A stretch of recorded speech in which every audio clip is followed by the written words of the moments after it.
Hey there, welcome in. I hope you're doing okay. Let's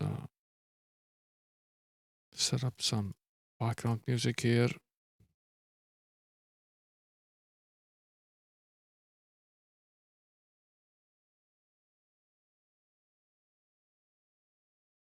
Okay, there, 48k RAM, welcome in.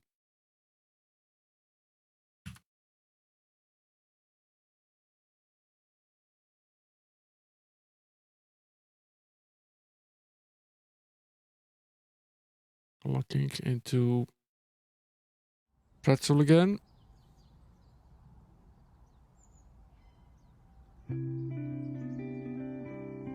There we go.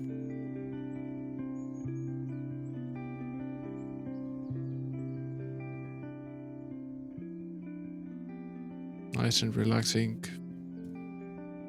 Did some work on my overlays. I have a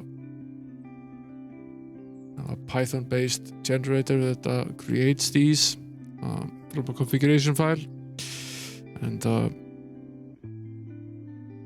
I've added to it so it can now do 3 different styles of Amiga layouts, Windows 3.11 layout and the macOS System 7 layout as well. So shaking things up a bit. Pretty happy with this one.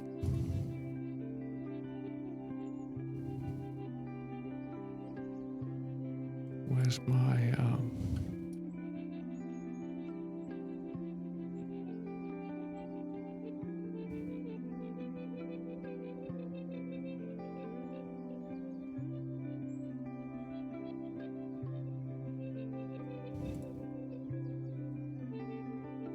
resizing things here just a bit.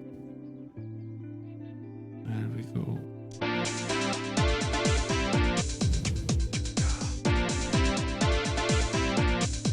Thanks for the sub, man. That's 48 Cram just certainly one way resubscribed for 3 months. Love your streams. Thanks for the message. That's certainly one way to get around the ads.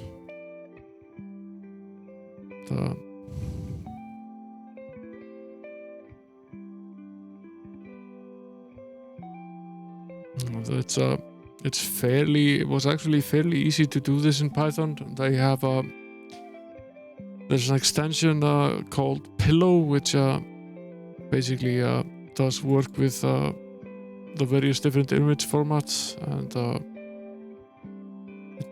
as long as you have free type at the PNG and JPEG library, you can basically do whatever you want with the image, including drawing, basing shapes, and they can also do things like anti-aliasing and putting typefaces on the display and so on. Yeah, thanks, man. It's much appreciated. There's no requirement to sub, but it's always appreciated, of course. This game is mostly ready to go now. Let's see if we can actually move along with this game. Certainly taken its fair share of time.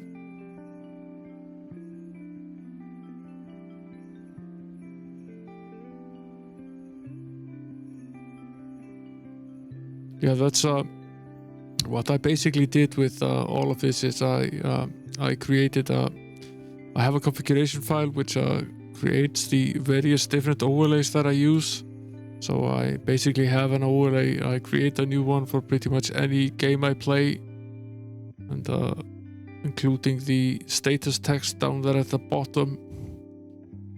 And I now have it set so it automatically aligns it to the left and right edges and to the center as well. So I can basically just whip up a new overlay that fits the context pretty quickly by just changing the config.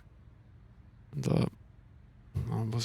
when I was starting out, I found that I was spending way too much time manually doing all of this, and it was quicker to just write something to do it for me, and I've slowly been adding to it and extending it, and getting more and more happy with it.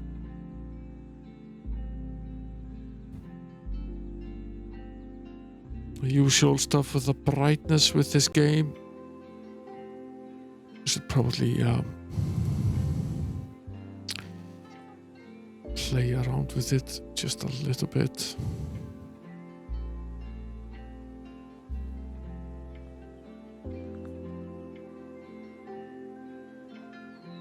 It's actually not bad this time around. Resize it just a little bit though.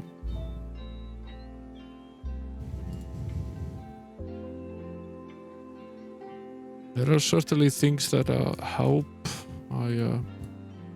One thing I've done is I've put all the cameras and things like that into their own scene. They just have one scene, and when I want to use them somewhere, I incorporate the entire scene and I bed the scene into the scene. That helps a little bit. That means I can adjust it in one place and it automatically adjusts everywhere.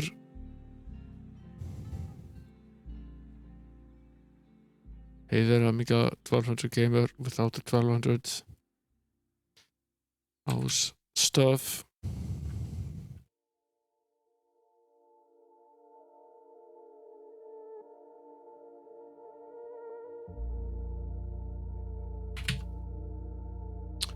This would be stream 14. Passing some bash scripts.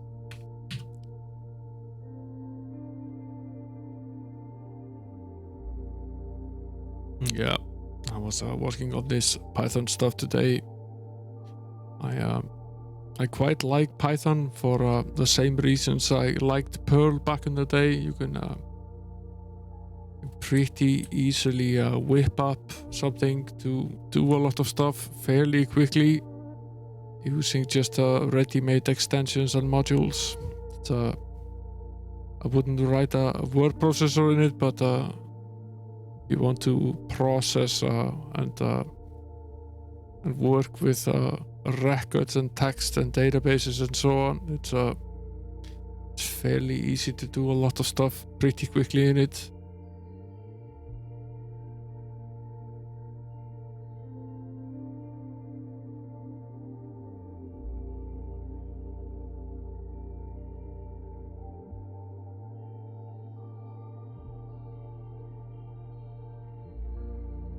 I don't remember what we had and hadn't done here. I'm reading through my notes.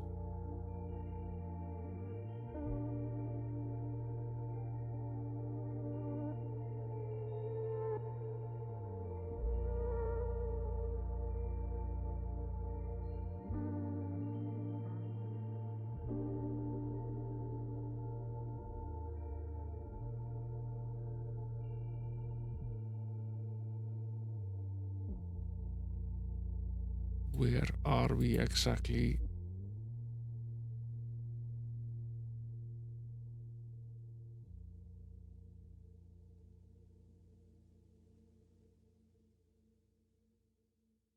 Yeah, one of the issues with all of these modules is that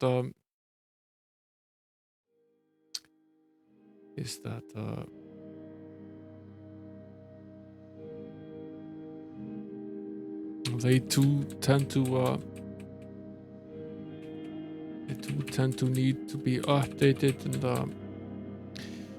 with an update often comes incompatibility as well. And, update one module and break another and so on, and that's plagued Perl forever and ever. And in many ways it also plagues both Ruby and Python as well, but there is a... Hey there Ava, welcome in. Thanks for shouting out 48k man.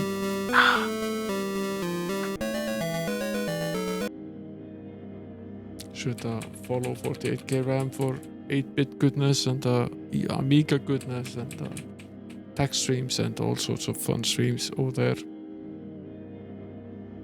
There is a solution, however, for Python which is called PyEnv, which basically means that you can wrap the application and any modules that it requires into basically its own directory and its own runtime system, which is sort of like running it in a container, but it's less isolated than such.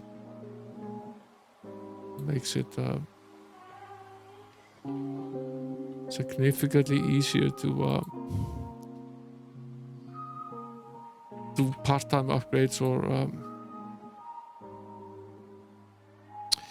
work around these issues.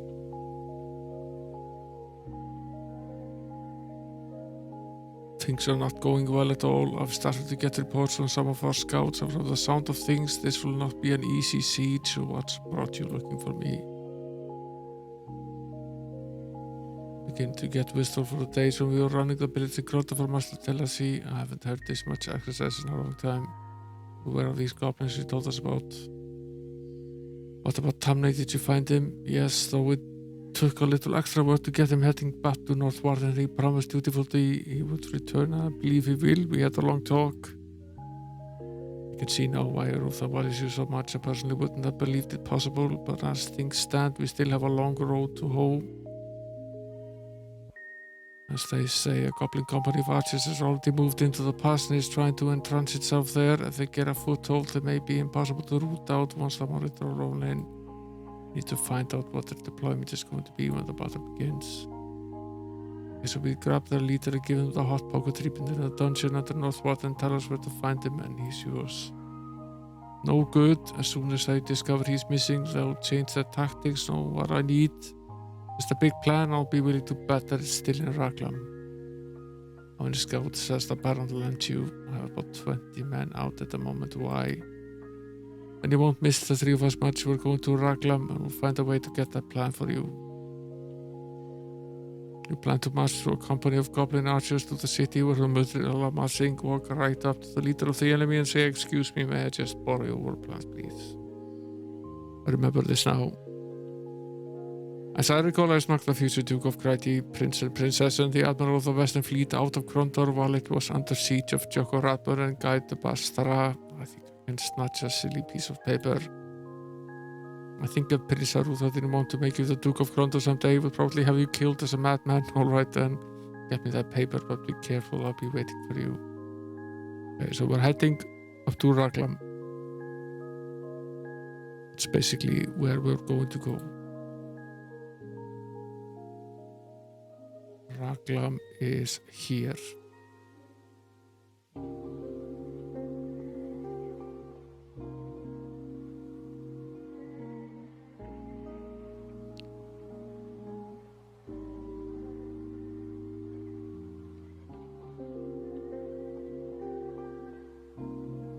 I saw a game on itch.io today that made me laugh. It's called Chess is Stupid.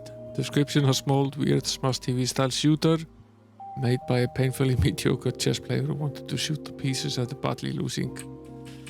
Yeah, that chess puzzler that you were playing on stream, 48k RAM, was actually very cool.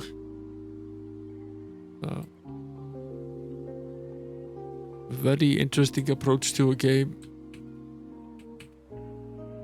Sort of using the movement rules of chess, but the game itself is totally different.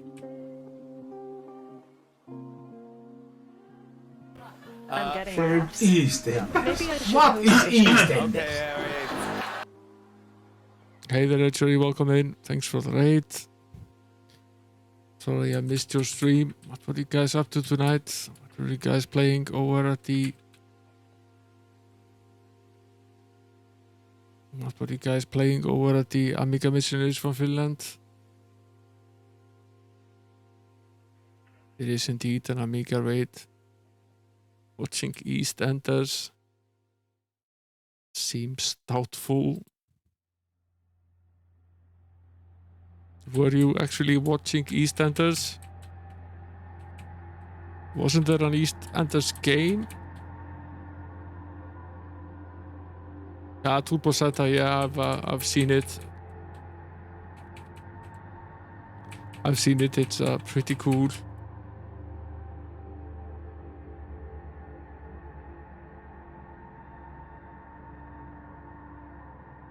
Everybody knows these centers and neighbors and Days of Our Lives and what's that other one called? What is EastEnders?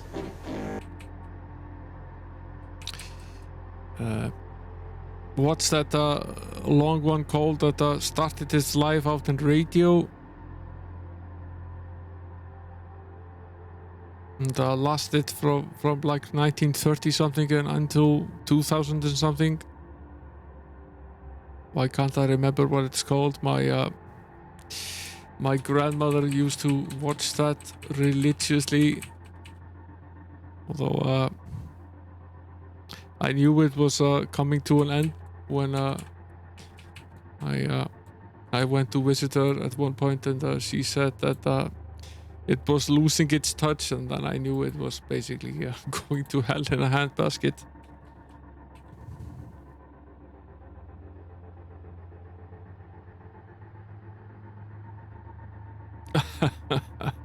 Played all the way to level 20 on easy and missed the last present.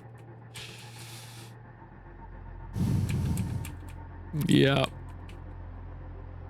I watched a streamer the other day play a game, and he was at the end, and it's a very long and extended game. Alex Kidd in Miracle World. He was at the end, and he had figured out how to solve the puzzle, and he was on his last life. He solved the puzzle, and it had shown the crown that you need to pick up, and all he needed to do was jump over 2 jagged edges, and he hit one of them, died, and gamed over. So he was in fact done with the game, but he didn't get the ending credits, and that just sucks. Takes hours to play through it. It's maybe 3 or 4 hours to play through it, and he was so close you could basically touch it. So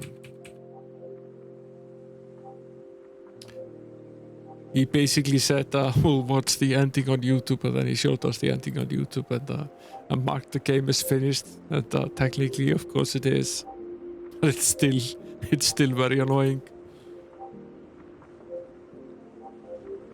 We already talked to this guy. Was there a shop here? Yes, there was. There was a shop here.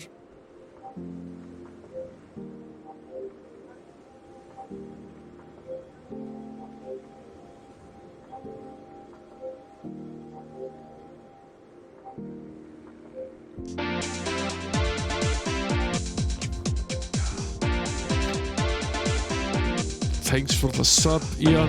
Very much appreciated. I__N just resubscribed for 3 months. Ho ho ho.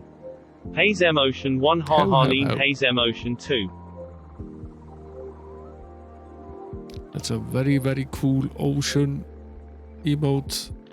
Whose is that? Is that Hayes'?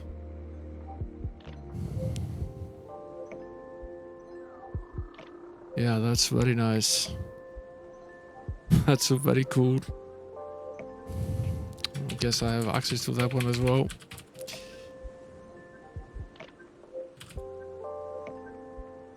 Very cool. Thanks a lot for the support, Ian. Very appreciated. I suppose we could sell these diamonds, but I don't think we will at this point. We might want to buy some rations though. How are we doing on rations? We have 11, and 14. Okay.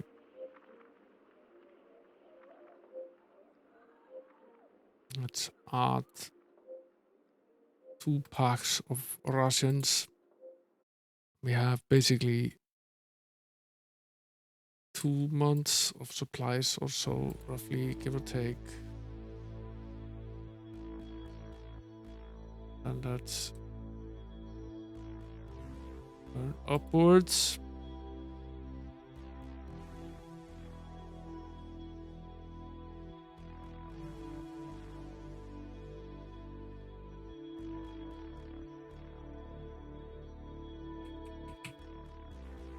This is the right way, right? Yeah, it is. Let's go past North Walton. We need to get our asses up to Raglan. There's company awaiting for us here. Go back and sleep through the night.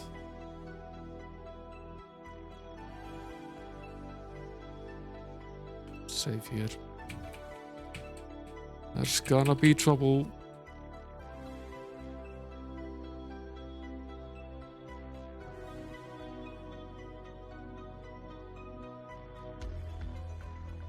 A band of goblins milled on the roadway. James stared hard at the leader of the goblin band that faced him.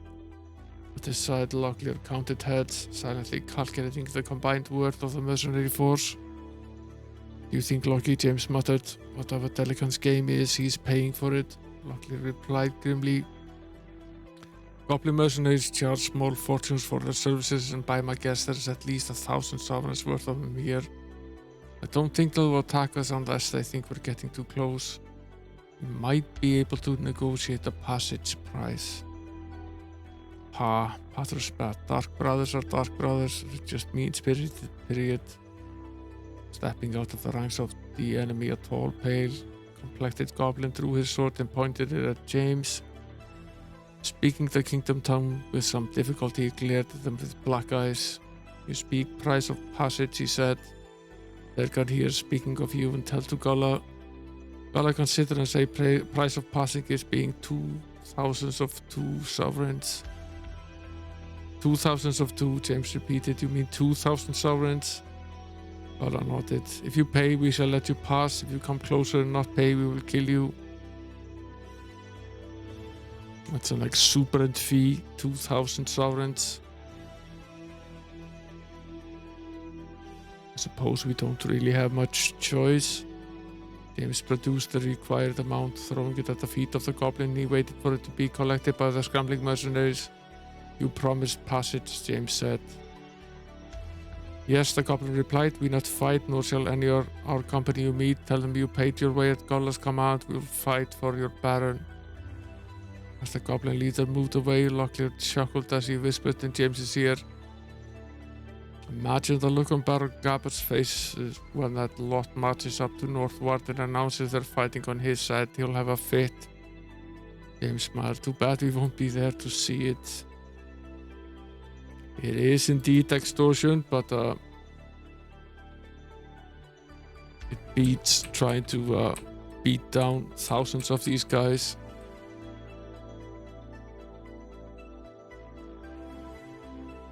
Goblins halted. Gala said we could pass, James said, shouting out to the waiting band. You have a new contract with us. The wilted goblin hordes argued amongst themselves, the leader at last shouting for silence. You pass, he shouted back. If Gala say we obey, you will not be harmed. Okay.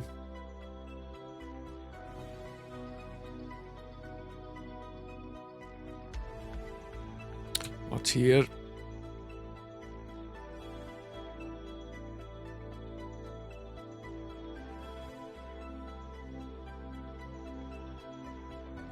Locklear took a water pouch out of his pack and leaned over the well. A strange smell invaded his nose and he sniffed it again suspiciously. It seemed to be coming from the well. He leaned over even more and tried to focus his gaze on the water below, but could not distinguish it from the murky darkness.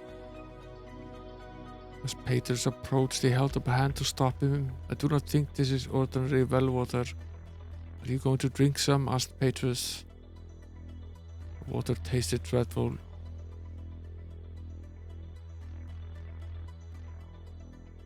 Locklear spit it from his mouth as quickly as it had entered, and only then did he notice a small dead bird next to the well. Damnation, he yelled loudly at the sky. Seconds later, his mouth, already beginning to numb, started to spit into the dirt, wiping at his tongue with the side of his shirt. I judged this poison to be very strong. Thanks, Sanka didn't actually swallow, and he would have killed me very quickly, I suspect. He smiled weakly. Now I have a slow, lingering death to look forward to. Okay. Let us restore. We just saved, otherwise I would have saved before doing that.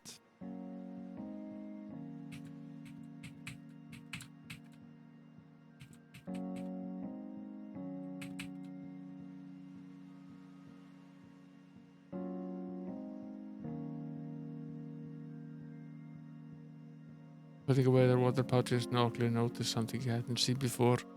Small dead bird next to the well. I believe we have made the right decision, he said.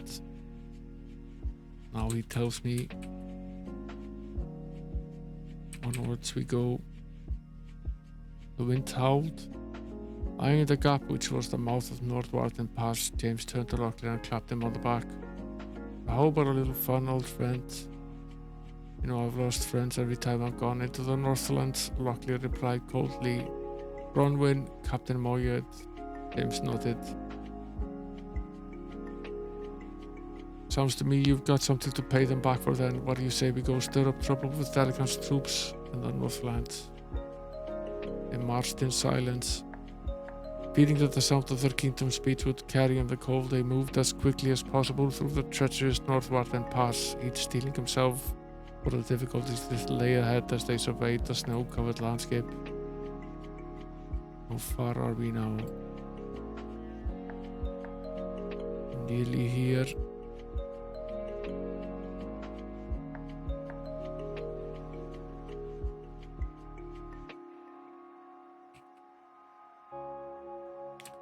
Almost there, as they say. What's this? Curiosity overcame him, peeling back the thick hide which covered the frame. Locklear took a look. Unpoisoned rations. Take those any day.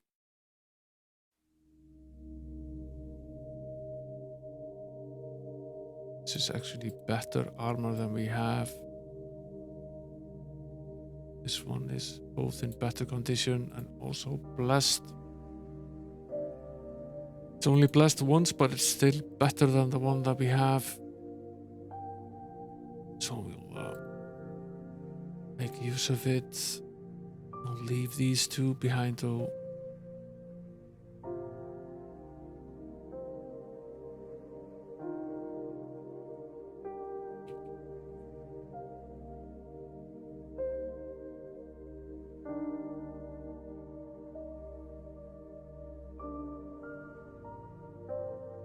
We're headed for trouble. I saved though.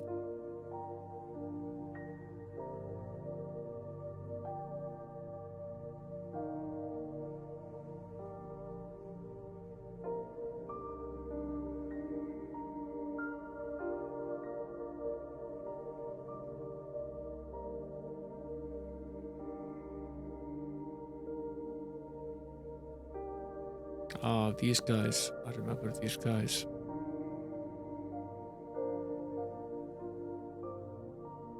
Does have the benefit of allowing us to attack them with the spells.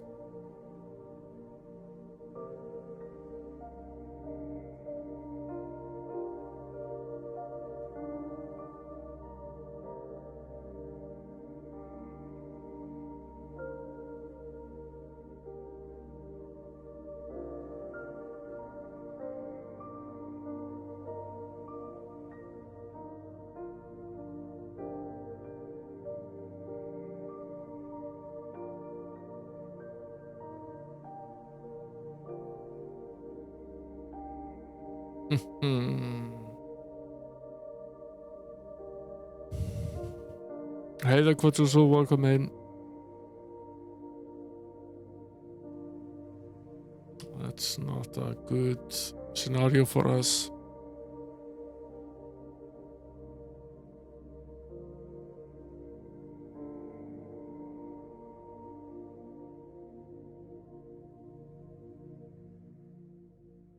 We can do slightly better than this.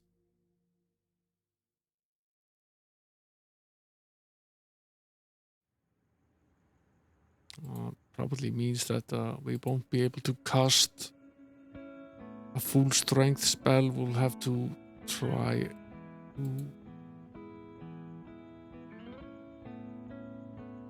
keep a few hit points.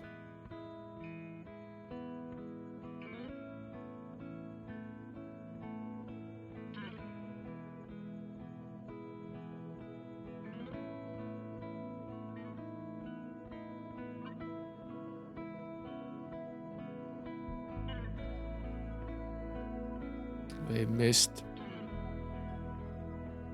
It missed twice though.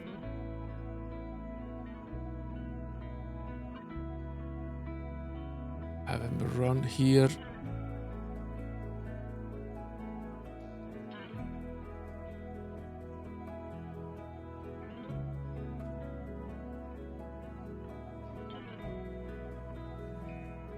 This is probably a better outcome.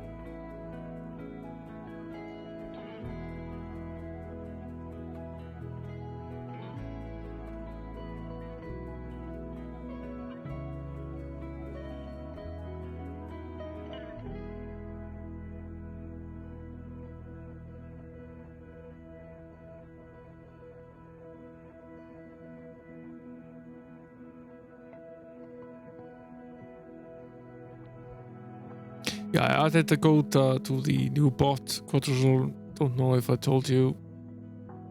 A random reason why a code is better than a computer. You will never spend 4 hours upgrading a code over the wire.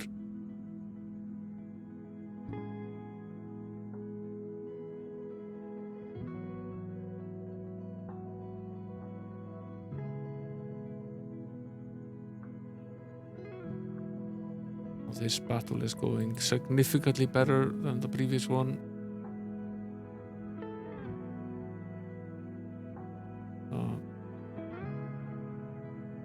Was until this guy caught up with us.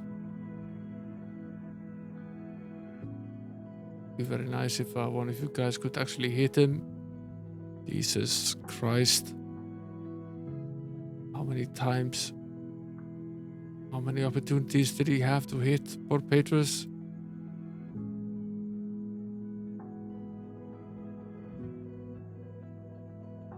Yes, we tried this again. Yet again. Bringing up Petrus from near death is very difficult, and he's basically a drag on the party. It would almost be better if he wasn't here. So weak. Even with slightly better armor, he's still quite a drag on the party.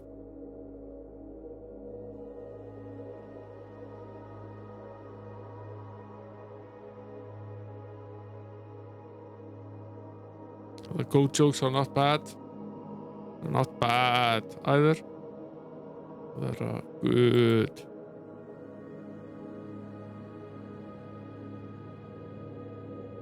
Try to take down these guys first. In the ass.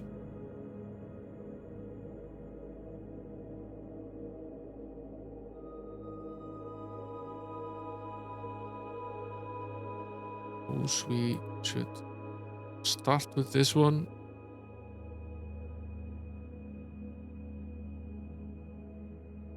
Is a code better than a computer? The magic 8-ball says signs point to yes. It's rigged for your pleasure though.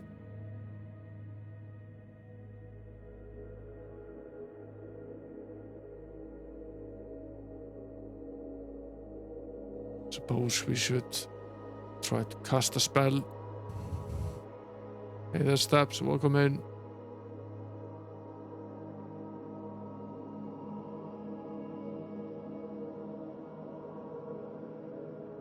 Okay, down he goes.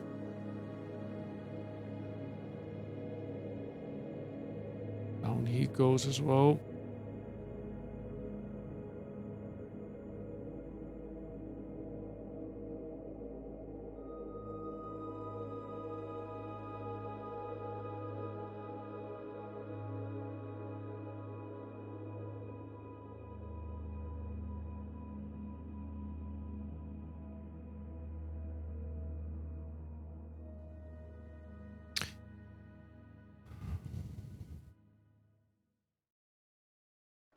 Where are you?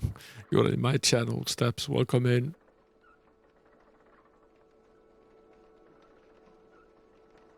No, Goat doesn't play the Goat video. Welcome in, Chiz, as well.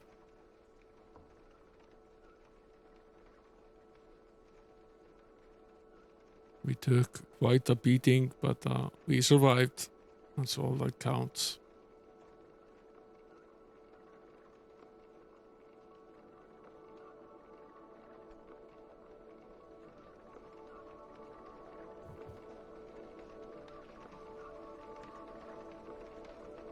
You can certainly ask Chiz when he's streaming next.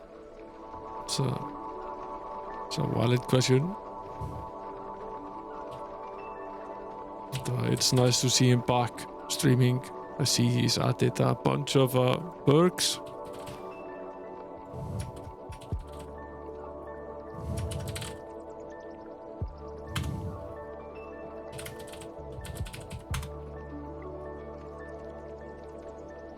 Oh, one more player. You should follow Chiz if you don't already. No one's He's playing, then I'm been gonna adding play, some but then you're gonna modern say- games to his usual C64 repertoire.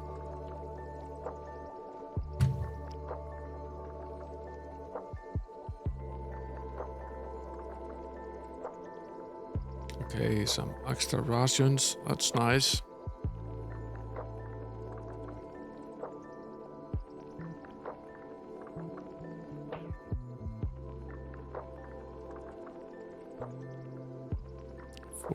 He's missing 3. Locklear basically has 3 full packs. That's nice. Lots of food. That's good. Won't starve. These are also fine. We can add them. Get some money back. That's good. We just paid the goblins 2,000 sovereigns to allow us to pass. Quite a hefty price to pay.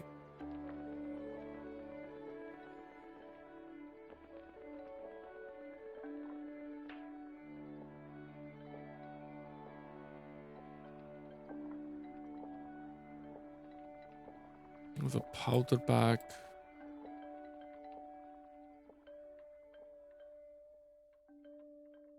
I can come in handy. More rations. Slightly more gold as well.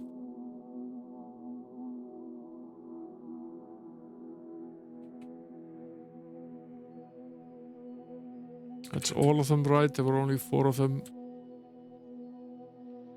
Let's see something.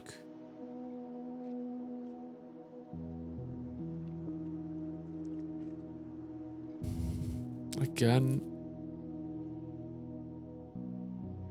You Lilico armor 30% with no blessings.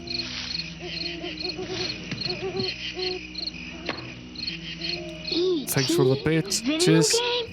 Chiswick cheered X100, Moa Burks Chiswick Burko. More perks. Lots of perks. I like the perks.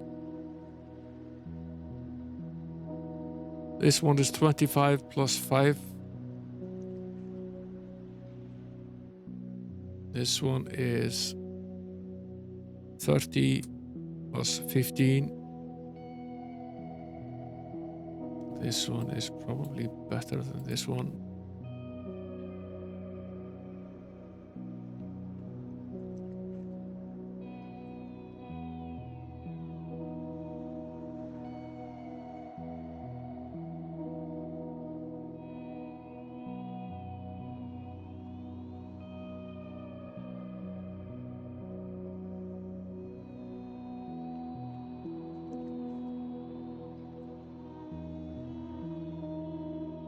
I think our sword is far better than this though.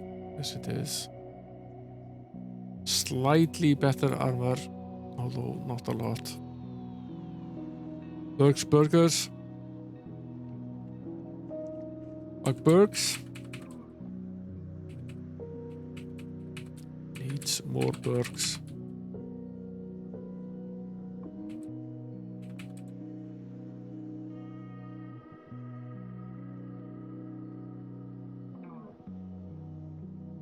again, we're definitely headed for trouble. How close are we now to Raglan? Raglan is just ahead. That's where we're headed. See if we get the element of surprise. And, no, we don't.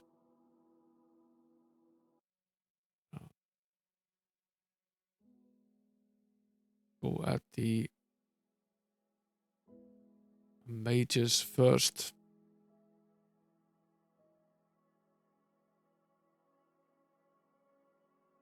We can.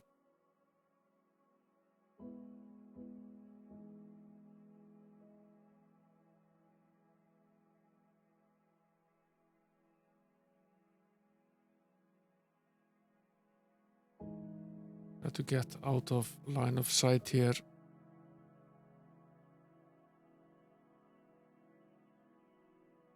We're in trouble now.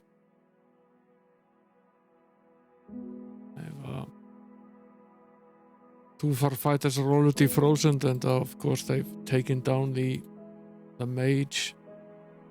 Which basically they could just as well snap their fingers at him. That's probably enough to take him down.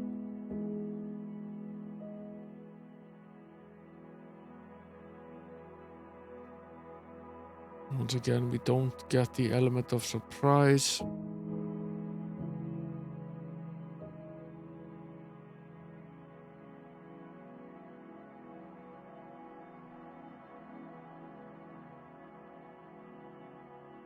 See if we can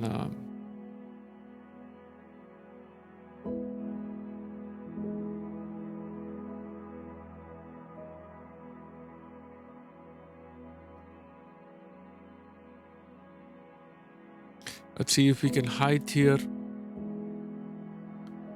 amongst the enemy. Try to avoid standing in the line of sight.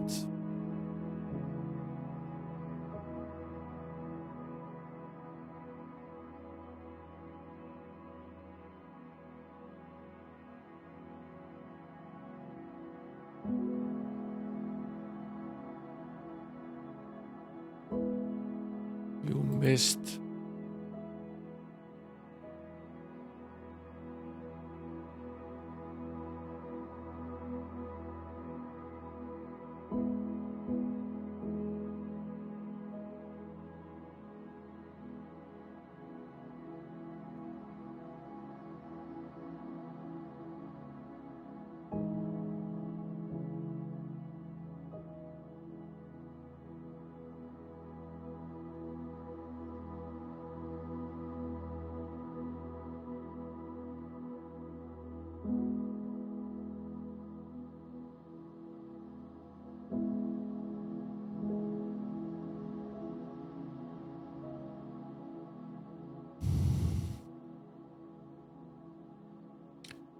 He's poisoned. We have some anti-venom on us. We have 2 left, but still have 2 left. Better than nothing. Look, quite a beating. Particularly Patrus, but did survive. We have plenty of rations at least. So that's nice.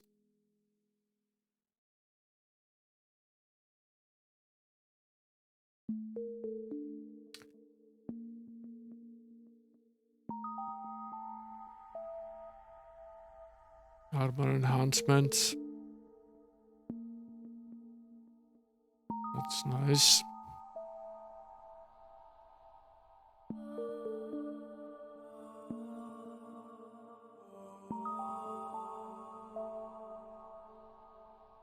More elven quarrels. Take 2 for a full complement.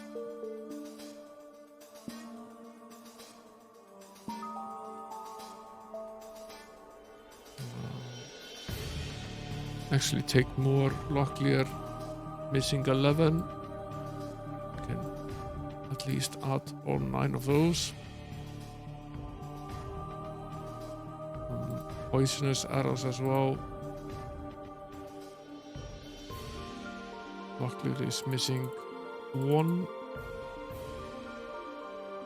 And James is missing 2. A full complement.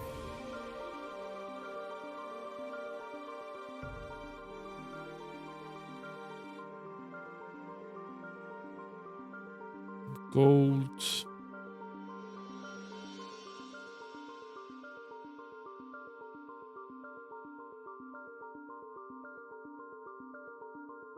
How many charges does this have? Only 1. Fine. Won't touch it. At least 1 more body there, right? There is. Sometimes difficult to see what you're actually clicking.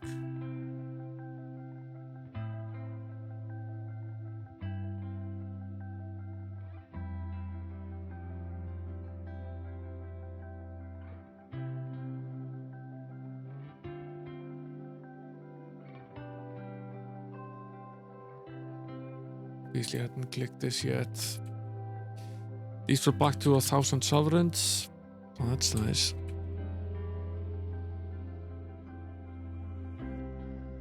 None of these supply towers here. This one is blessed 3 times. Better than this one is.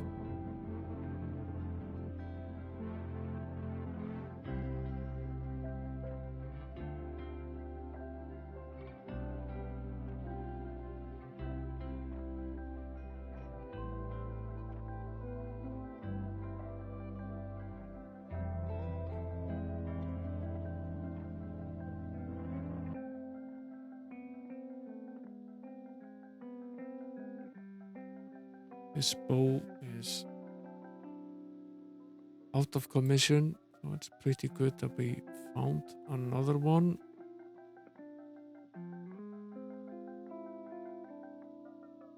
Do have a bowstring though.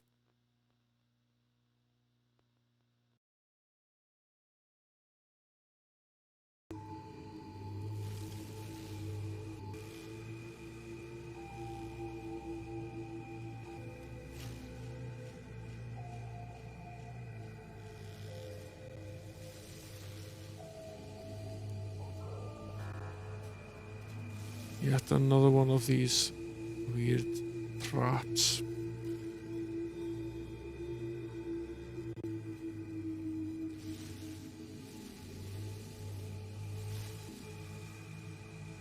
Okay. There's a solid cylinder here, so if we push this one forward, the gun will fire at it and we can pass on this side, right?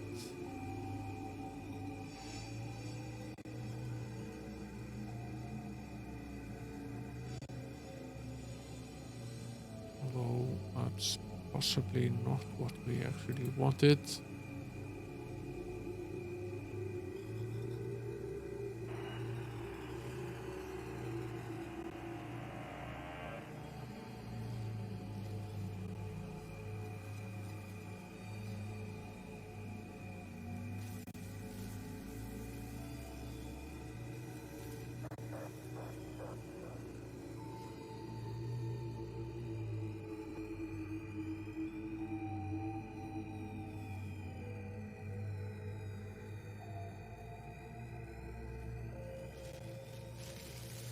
Can't actually see if this gun is aligned with this trap.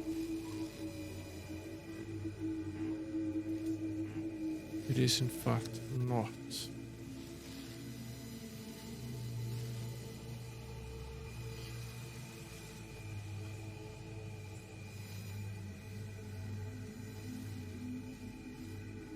Okay, then we're pretty screwed.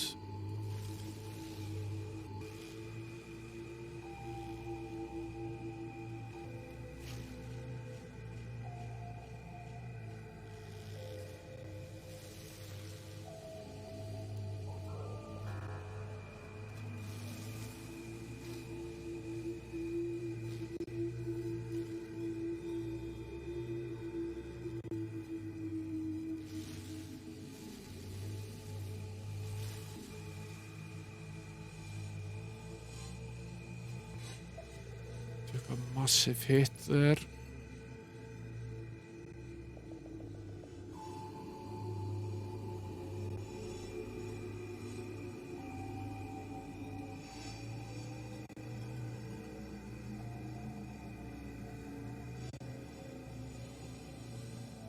How much damage did we take? It's fine. We'll just sleep it off. There was a way to do this better, but it's fine. We have plenty of rations.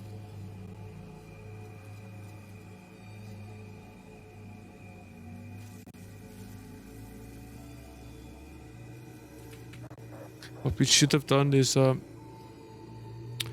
should have pushed the transparent cylinder forward and had it disarm the trap on the right side first, and we could have walked through that one without taking much of damage.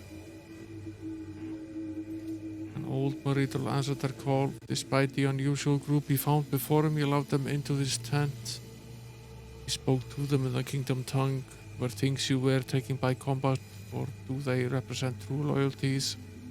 Locklear spoke quickly. We're from the kingdom, but we bow down before only two powers, gold and silver. The Marito was either satisfied with this answer, or he was too tired to care. He motioned for them to sit down. After a short conversation, they found out that he had come to Raglan to die, too old to travel with the rest of his clan.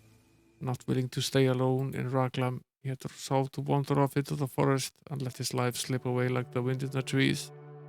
Though he hated the Marito race, the conversation made Patrick sort of sad. He was glad when they left. I'll say. The Marito clans are largely migratory. There are a few small towns like this one with houses, but the tent before us is a more customary dwelling, Locklear whispered. He called to the occupant of the tent, but it received no reply. The owner appears to be away. Perhaps we should take a look inside, he said.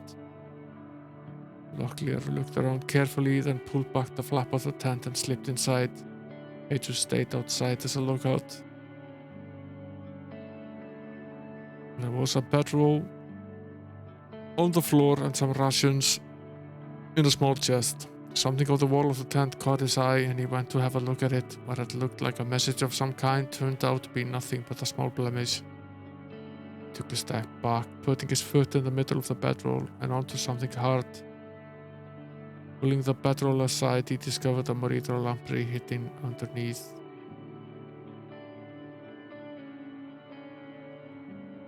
Indeed.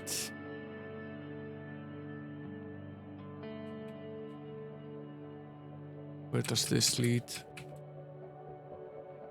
Into the town? Yes, it does.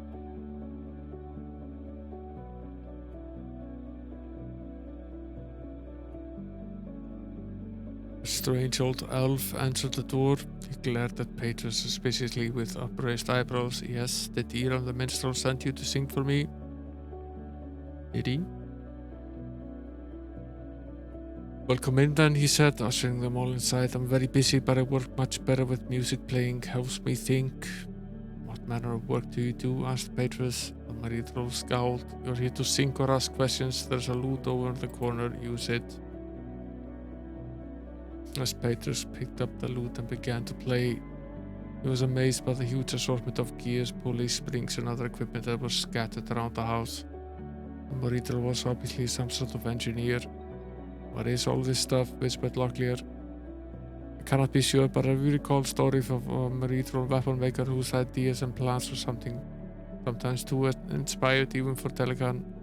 He was known to be a bit of a musician, though not a good one. He used to demand musicians play for him while he worked.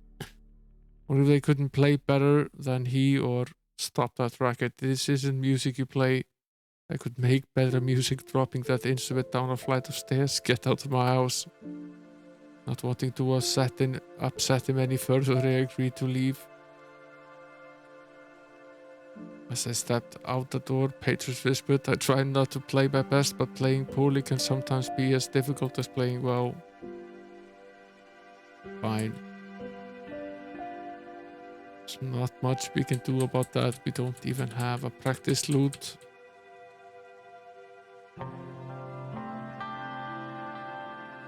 James approached the Betrayal Tavern.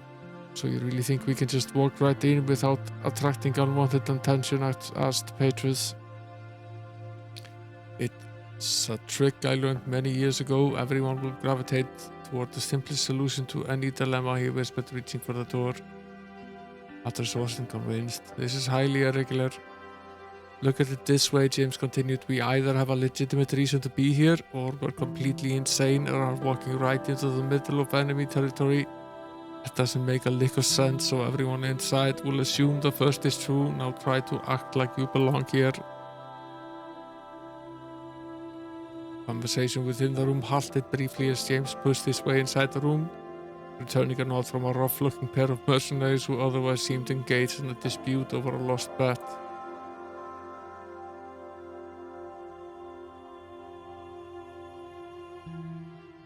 James approached the Betrayal. He eyed them suspiciously, then shrugged. Though he spoke to them in the kingdom tongue, his speech was broken and somewhat slurred. You've been hired by an Arab's brother. What's his name again? Nago? Asked the Betrayal. James nodded his head. Yes, we are mercenaries from Quebec, just arrived. What news have you of the thrust south? The Betrayal lowered his head and whispered, they say Captain Krondor has finally gotten final orders for the move against North Warden. Beyond that, I ain't got the faintest what's going on. Signing himself to the fact that the Betrayal had nothing more of value to tell them, James remained for a short while to listen, not wanting to attract undue attention to themselves. At last he excused himself from the table. Fine.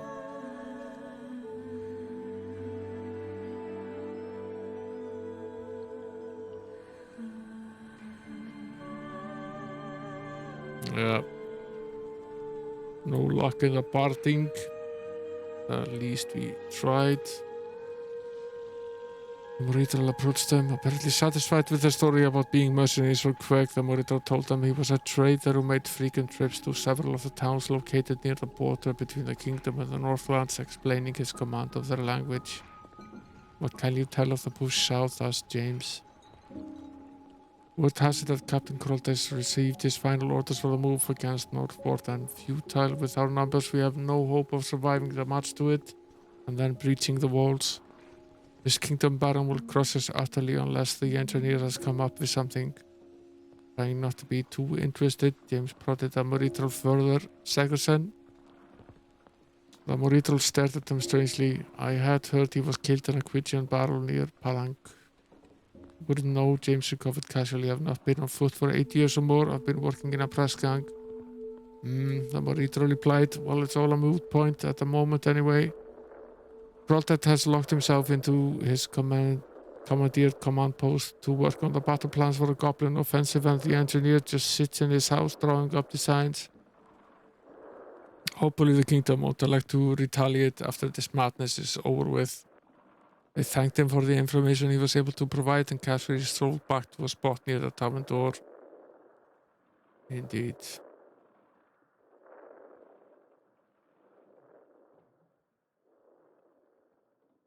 Cheap housing. We'll take it to fully recover our health. Get out of this place. At least we have 100% health.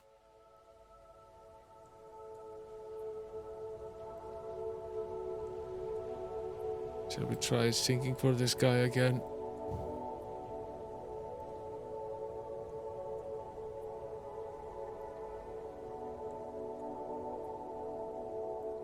This is definitely the engineer they're speaking of. Let's see what's behind door number 3 here. No one lives here. Luckily, I knocked loudly on the door. Expecting a Betrayal, they were a bit surprised to see a large bull of a man come to the door. He eyed them suspiciously, then spoke. Mother of Ishap, look at this. Kingdom dogs looking for a bone. He sneered at Petrus, then said with a snarl, you'd best go back to where you belong.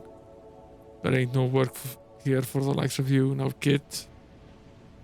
Rather than provoking a fight, they could track the whole town. Luckily, they agreed they should leave. I'll say.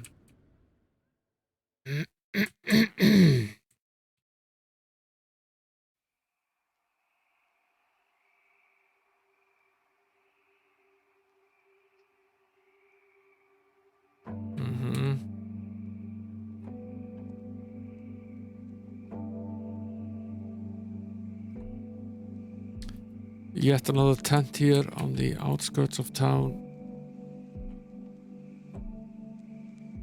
A little bit of cash. Something for us to sell.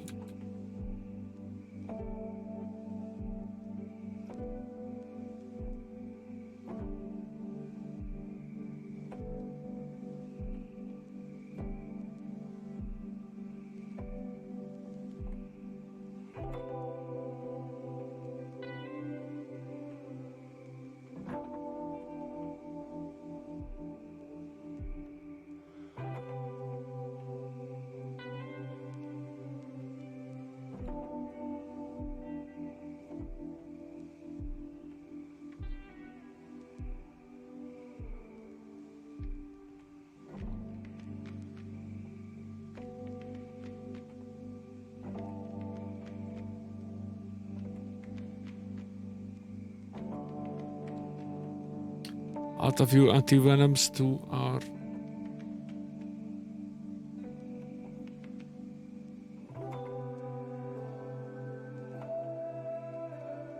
inventory here.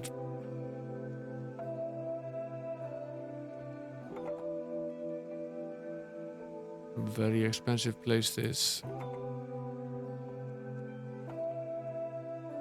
Super expensive, in fact. What's here? Luckily, hesitated before the door. Krondor, he snarled, rubbing his finger across 3 red marks above the door frame. What does that mean? Asked Petrus. Captain Krondor, he's a Morital leader who has a reputation for setting up residence in empty dwellings. What are the 3 red marks over the door? Those are equal in number to the original inhabitants he murdered to ensure the emptiness of the structure. Rumors of his savagery have spread as far as south as Krondor. Fearing an exchange would draw unwanted attention from other Morital nearby, and realizing the futility of a confrontation, they left.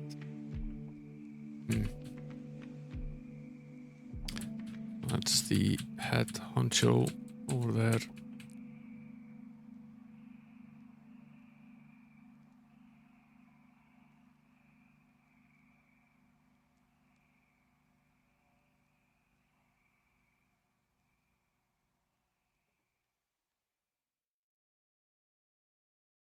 Now we visited this tent before. This tent now.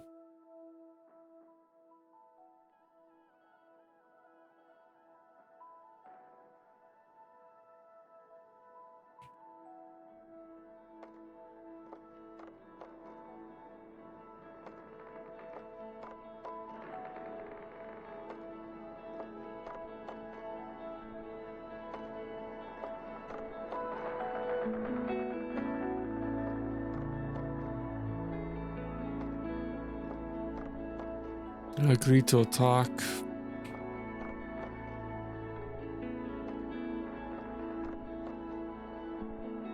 There's a mage over there. One of those stone-throwing ogres over at the other side. We can't shoot at the mage from here. We can hit this guy. Pretty sure he can shoot them though. Yes, he can. Good shot.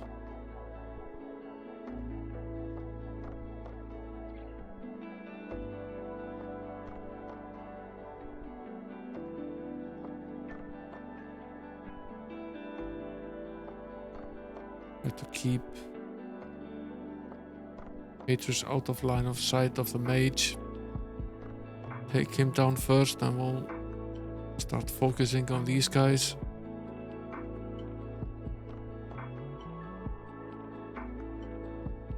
See whether we can get Haters into hiding here.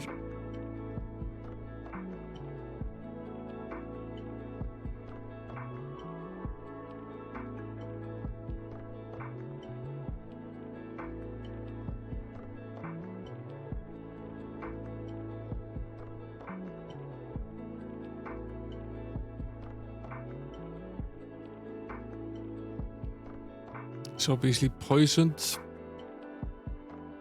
that's nice.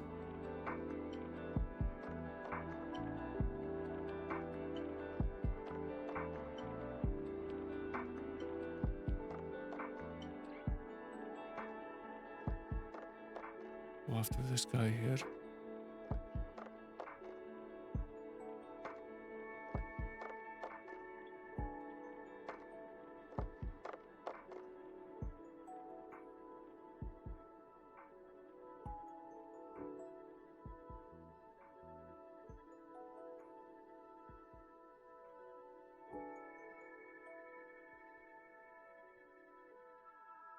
Don't think we actually have line of sight for this guy. No, we don't.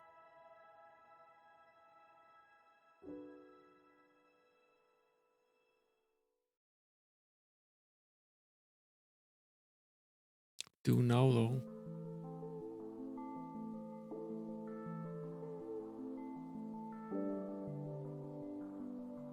We don't. Oh, it's in the way.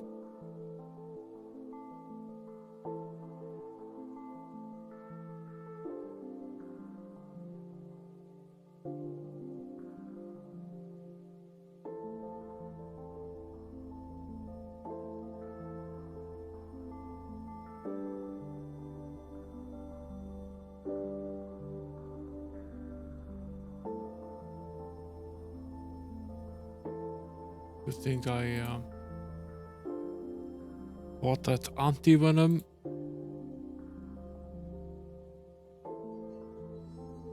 No one else is poisoned, right?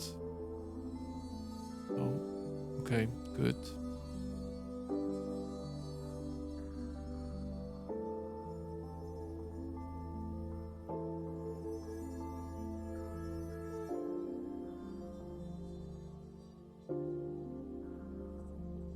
Far better armor.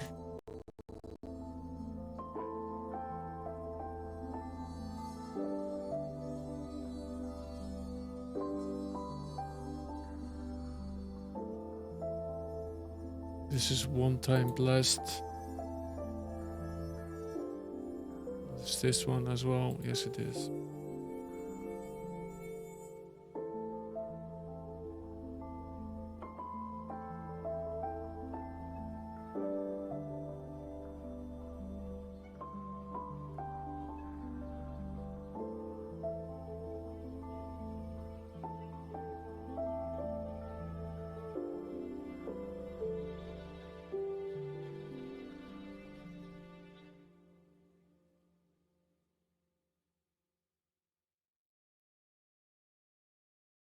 $55 plus 5%. It's pretty good.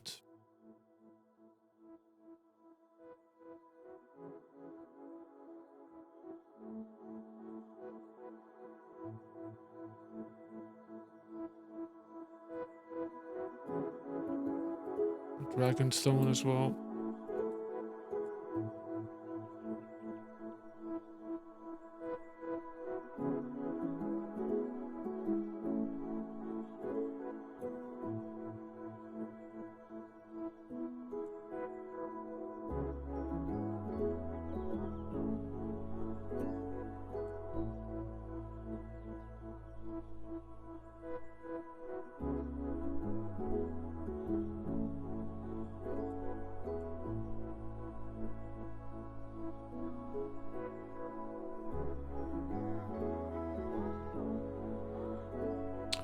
I'm sure there's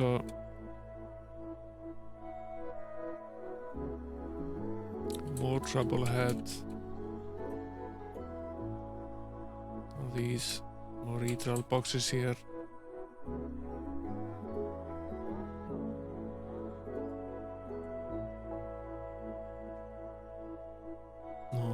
of these regular chests.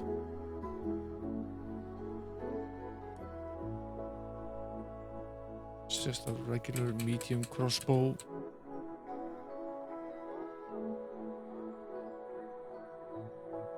This one is trapped though. Could mean instant death if we did manage to deactivate it.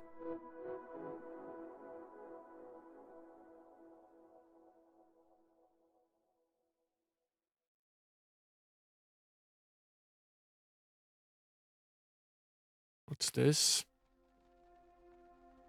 Catapult Gear. Ways the part resemble the gears used in crossbows, but where he associated the moving parts of handheld weapons with precision. The catapult's actual gear was a monstrosity. Its tempered iron spokes radiating out from a flat circular plate thicker than 10 swords, stacked one top another. Definitely need this. An herbal pack. We have a full complement. Yes, we do. Okay, fine.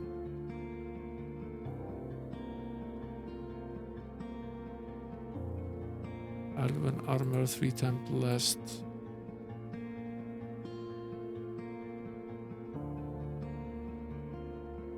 Already have better armor than this.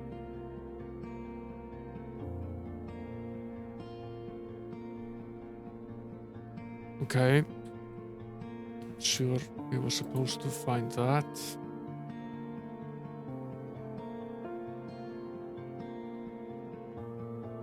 Save before attempting to deactivate the trap.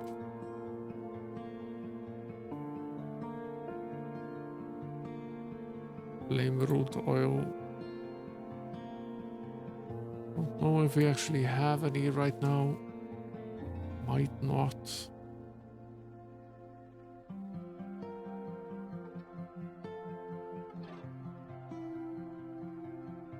Take them and leave the torches behind.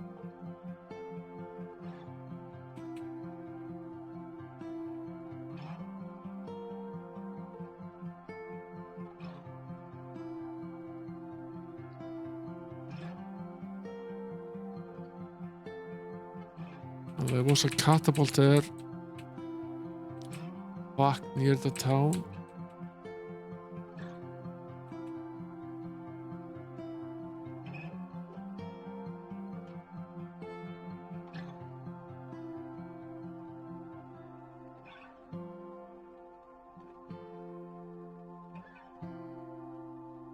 I'm wondering if I could get rid of some of this jewelry here.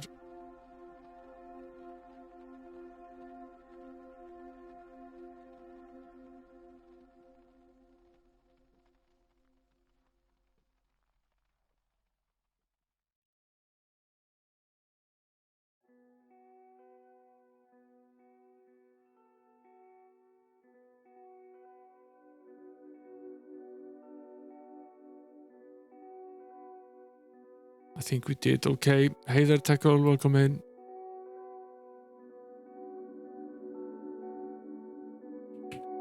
Saw your message very late yesterday.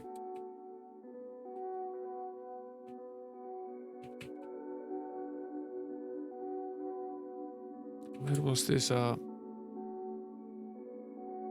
it is.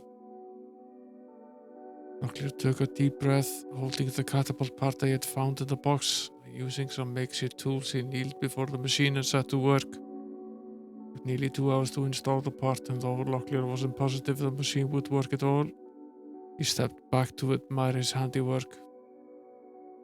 I'm not an engineer, but I think that should work, he said, motioning to the others to join him. Can you shout out Telkurl, Eva?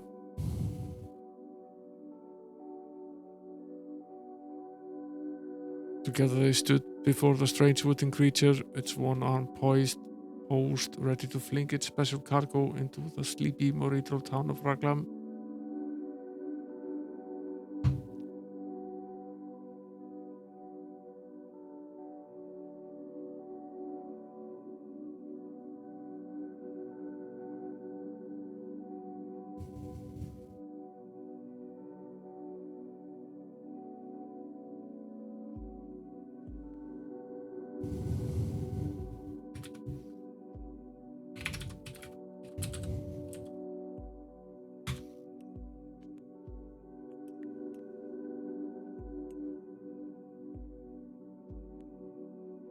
don't have a active clip, but she streams some demo scene stuff and some music stuff.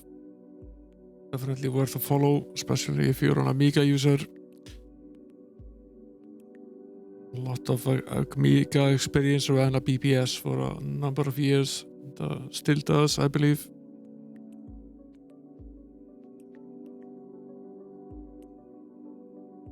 Shall we give it a try? Let's save before we launch this catapult onto that village. Patrus backed away from the catapult, wiping his forehead with the back of his hand. Locklear bent down to grab the wooden handle that would bring the monster to life.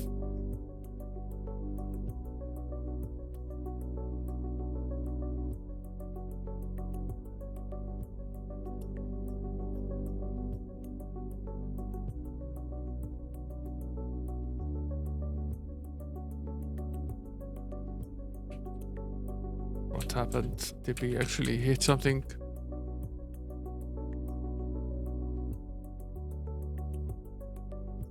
The first house was the leader's house. Did we wipe him out? The door was ajar. Locklear tried to enter the small house, but something seemed to be blocking the door. Pushed a little harder and reluctantly the door swung open a little further.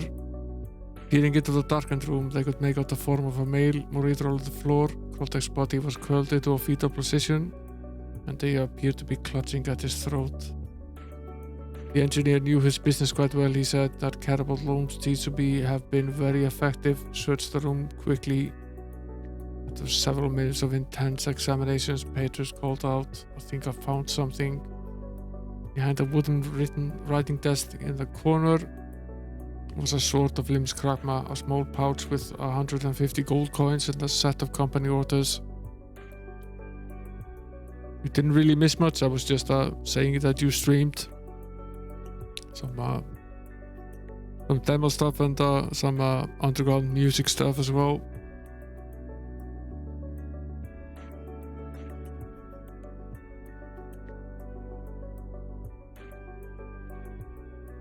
A set of company orders. This would Burger King get them or like that plans.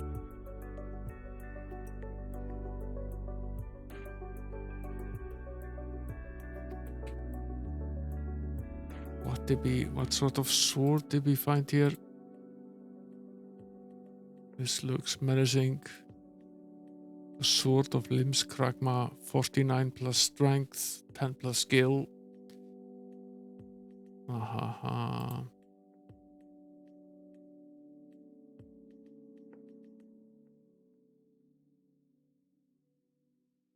This is a pretty formidable sword.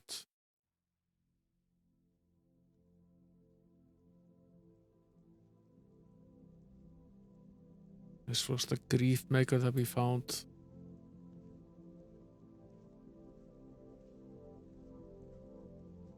This is a slightly better sword than the grief maker. It has 36 plus strength and 52 plus strength. Whereas this one has 29 and 42, but it does have slightly higher accuracy and it does have 3 blessings. Might actually this might technically be better than this one.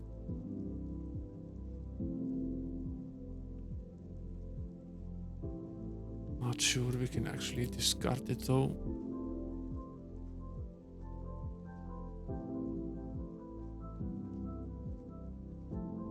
This one is definitely better.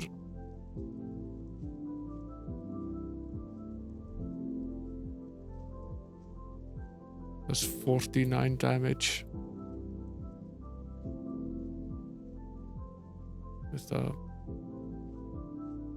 With a plus 10 accuracy. And on the swing it does 70 something damage. His accuracy is 77% now. James's is only 59, so I think we'll keep the sword with the higher accuracy over on James's side, I'll have Locklear carry this new blade. This should definitely improve the amount of damage we can do. And, we'll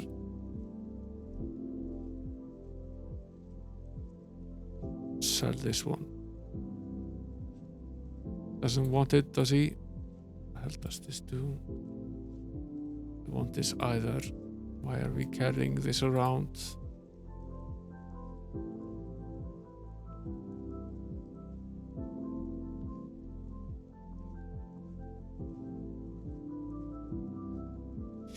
I guess we head back at this point. We have evidence. We have plans. Found a better sword.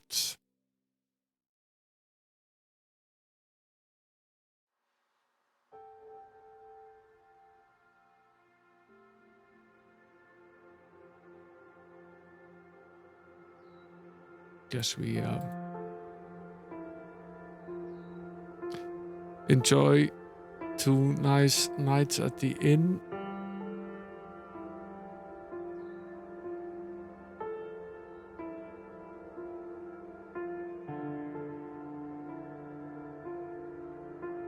Missing 10.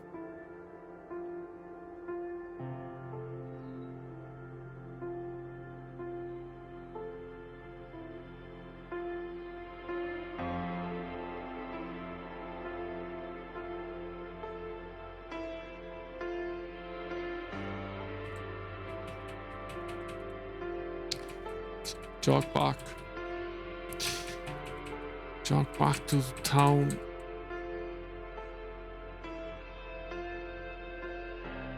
Probably pick this up here. We have enough space. Must be pretty close to having enough space. Yeah. Might find a buyer in town for this stuff. Although we very suddenly have plenty of gold. Yeah, 48k was here earlier. Might be back.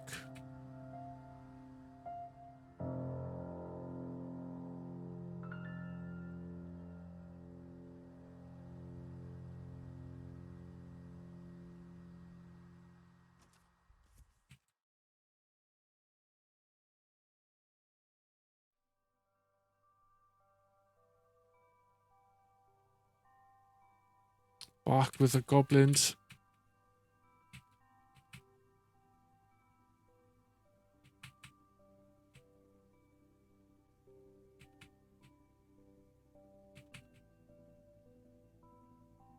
We pay them dearly for the privilege of being able to pass. Guess we should head into North Warden at this point. And, tell the Baron about the plans.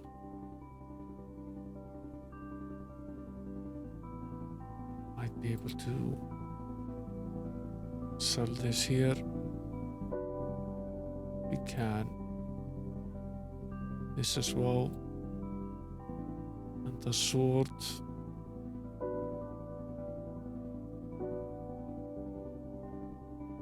Maybe this one as well. Yes, we can.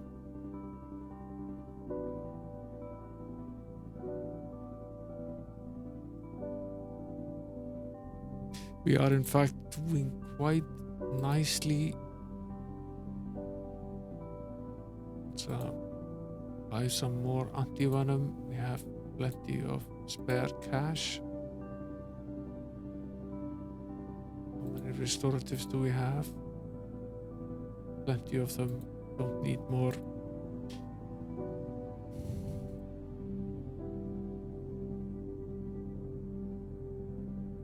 Still do not like the look of this battle. What do you need?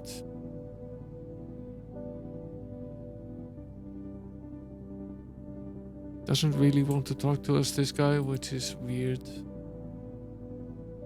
Sleep through the night here and go visit the Duke.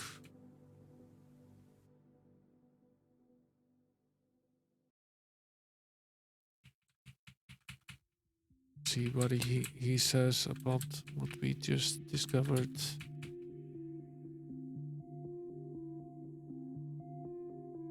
Got the plans for you, Martin. Too bad you didn't come with us though. We had quite a bit of fun. Won't be much time for that very soon. My gut instinct tells me they'll begin the assault in the next few days. Before we go back to the castle, there's something I would like you three to check out for me. I got this mysterious note from someone that said a company of marital illusionists slipped behind North Warden. I thought patrons would know how to best deal with them. Just like those pointy-eared little munchers to go stealing my ideas. Baron Gabbett had me working on something like that, but I never could get the kinks out. I knew my tongue was itching for some reason. And if we run across them, I got something that will fix their hindquarters in a bat's fart. Overwrote that note doesn't specify where they are supposed to be located. So if you three would just take a swing southwest and see what you can find. Once you've done, come back and we'll all head to the castle together. That at least answers a few questions. We'd best be back at getting this battle in order. Is there anything else you need at the moment? Okay.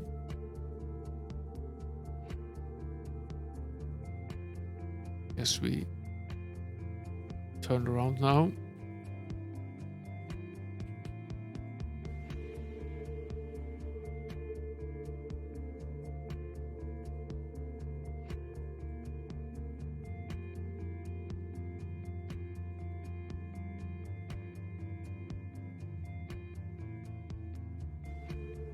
North Warden is this way.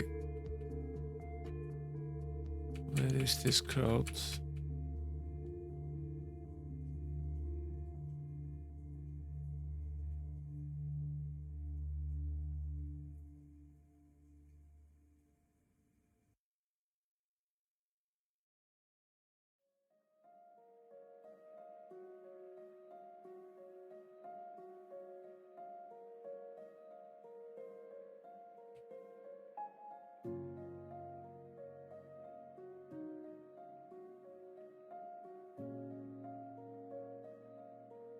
Actually, he did tell us to go southwest. Did he not? It's actually not in that direction of...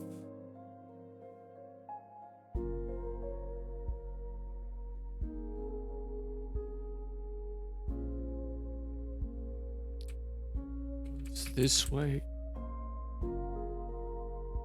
It's this way. Where are we headed now?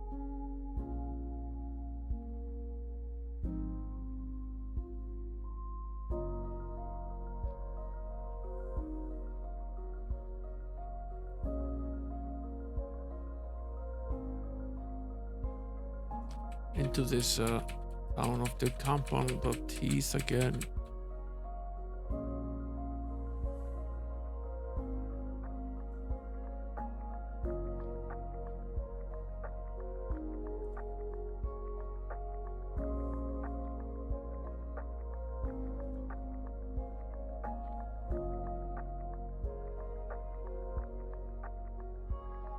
This is just a mine again.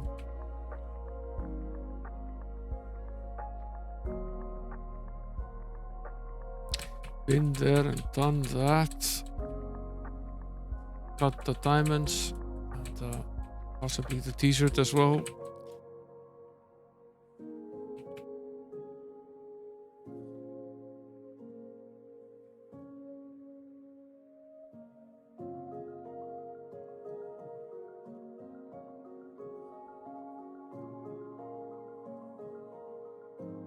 There's the compound teeth. We've pretty much kept southwest. Could be that it's further.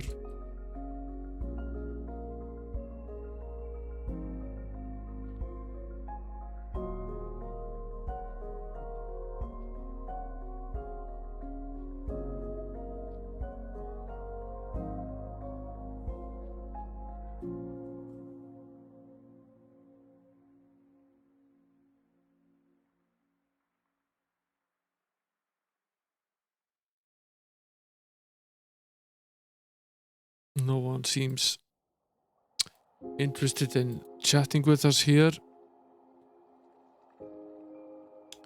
Doesn't stop us from trying though.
Someone has been camping here.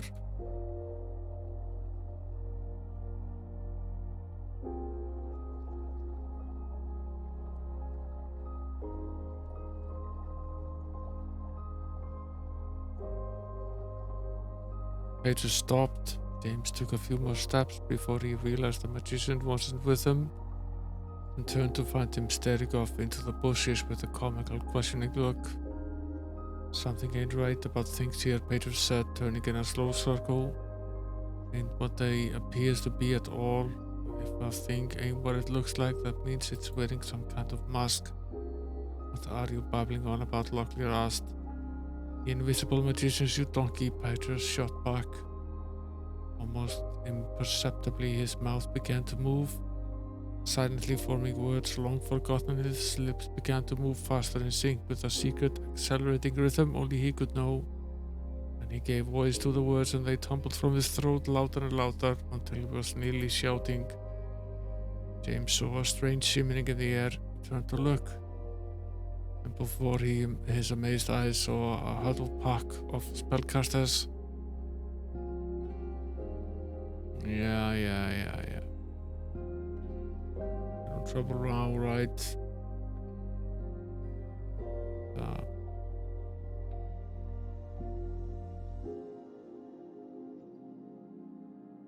See what we can do with our newfound weapons.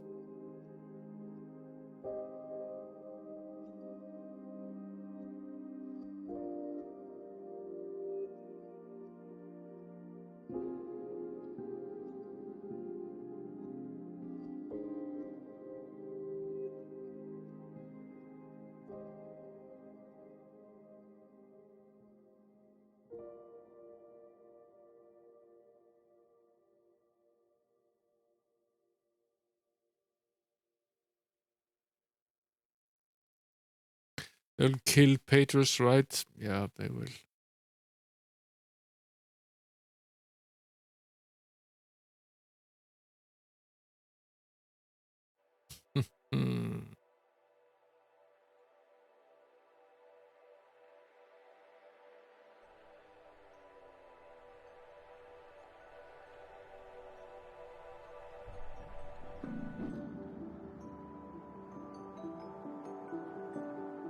This is a tough fight. We'll have to prepare ourselves significantly better for this one. Been a while since we saved. That's fine. We haven't really done much of value.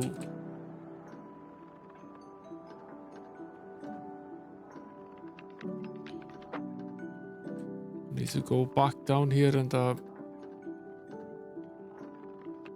to the Duke again.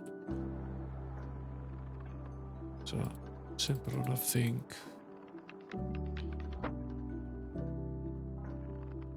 We know exactly where it was that we found these mages. Might have to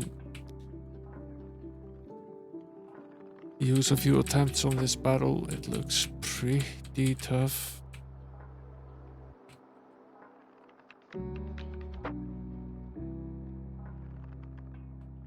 Don't need to enter the town at all.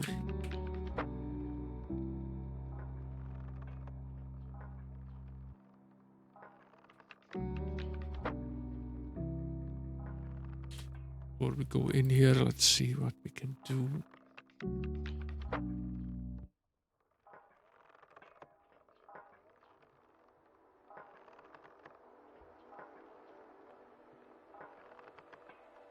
Improve our accuracy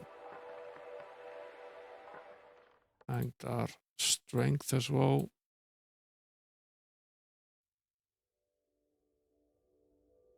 Not gonna need it.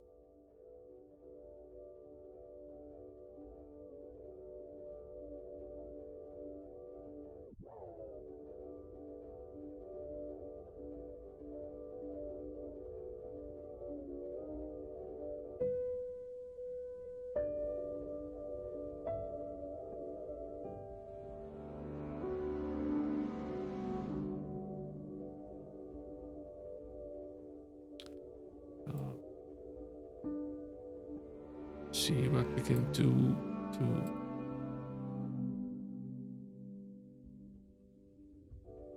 improve our weapons and armor before we head into this one.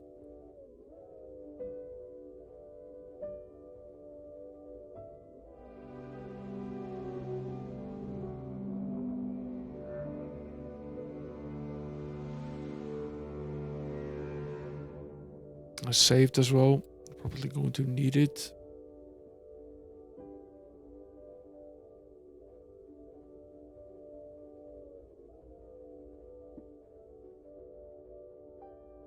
Good blow.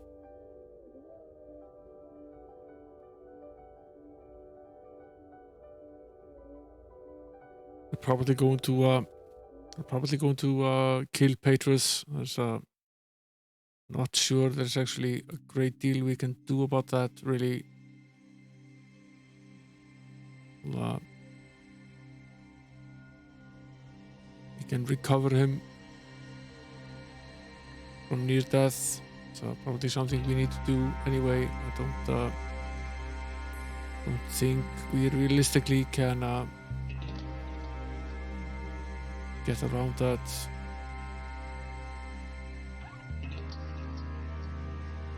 Just such a weakling that don't see how we escape that. Took a ton of damage.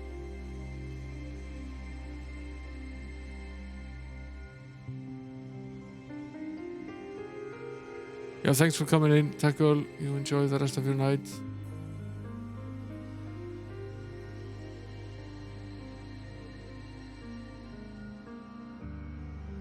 James is still alive.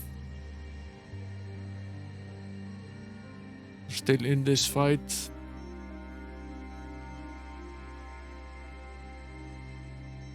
We survived at least. Certainly aren't doing great, but we survived.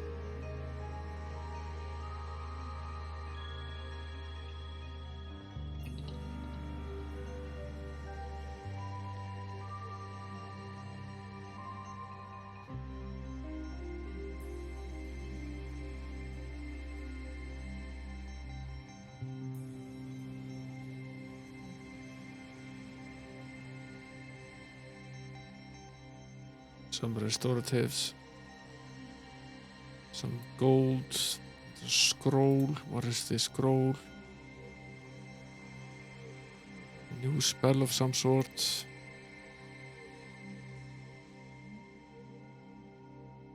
Obviously can't cast anything. We have 0 health.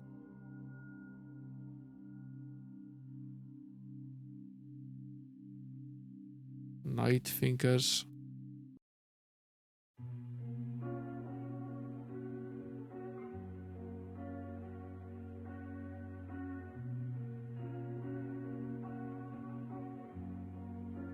It's a spell we already know.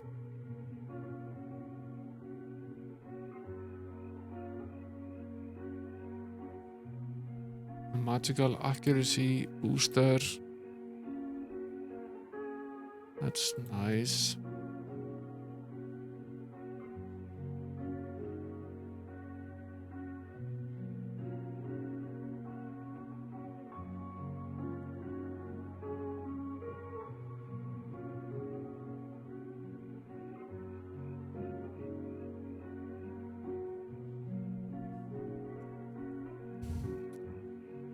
Good night, Eva. Thanks for coming. Thanks for moderating as well.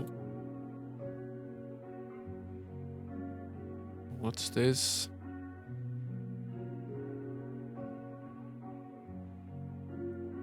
Pervasive feeling of malice radiated from the pendant. Within its depths, bloody points of light pulsed, swarming from one side of the glass to the other as anything brushed against its featureless surface. What does this do?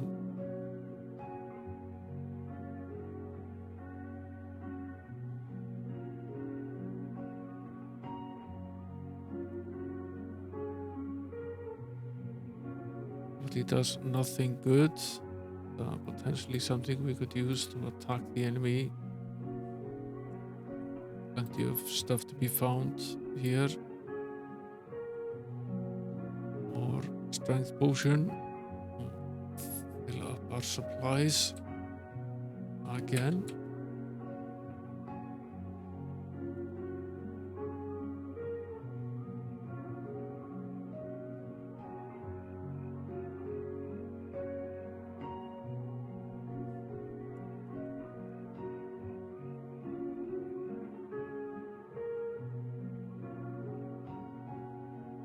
Let's see if we can hike back to the inn that was in the town close to us here.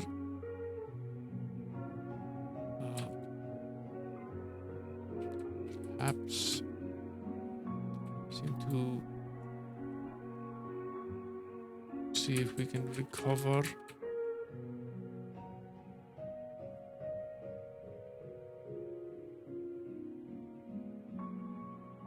Was there an inn in this town or not? There was.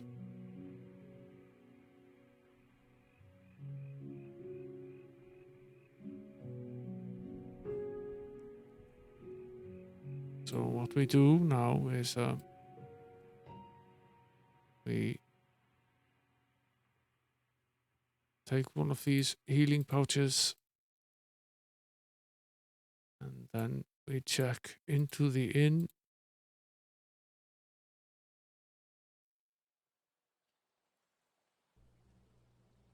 For a day or so.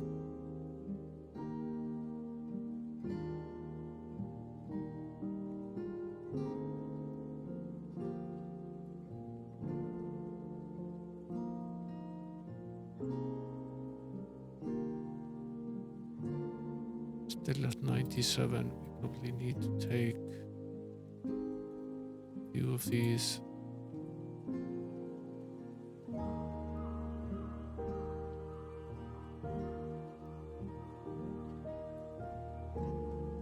At least get us to a point where we're able to heal up a little bit.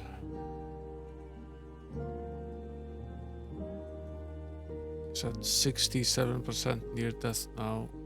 Wow. Take one of these each. And we'll spend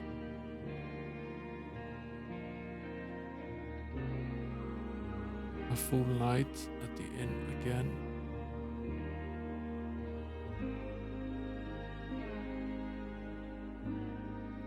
At least gained a little bit of health, so we aren't completely without being able to heal now.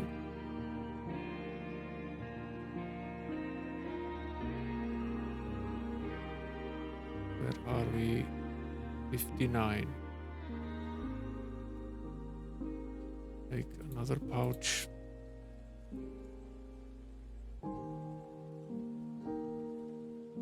Rest for 24 hours. A further 8 or so. We're at 49.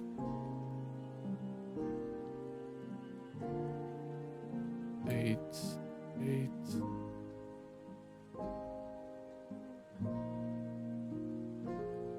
One more pack. And then we nest for another 30 something hours. Now we're at 23. One more is probably enough at this point. It's a long and laborious process to get back from near death. It's not something we want, but I don't see how we could have survived that fight without getting there at this point.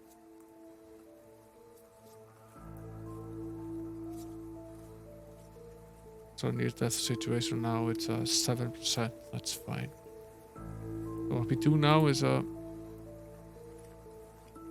we give them some rations.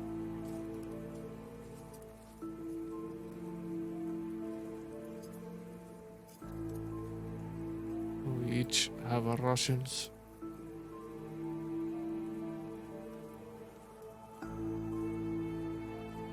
Buy some more here. In fact,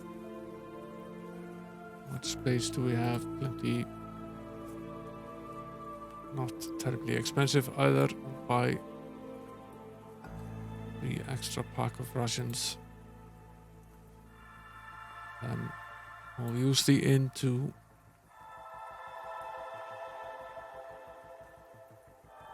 fully restore to a point where this is going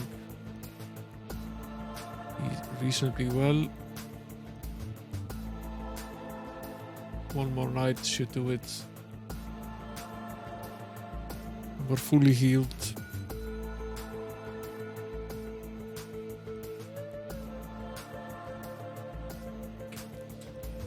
Get back to business.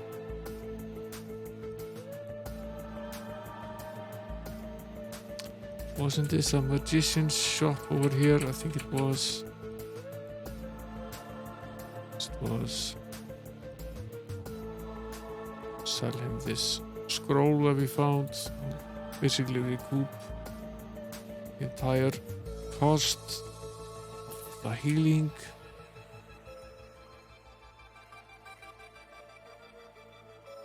Let's head back to the Duke next.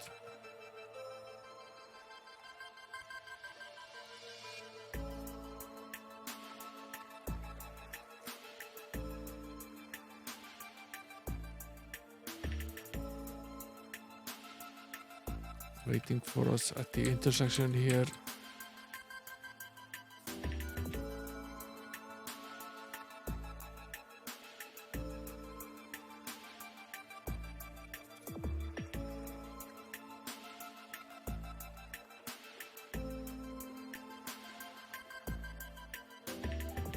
Shout out to Fingers, you can really count on them. Hey there, One Man Conga, welcome in.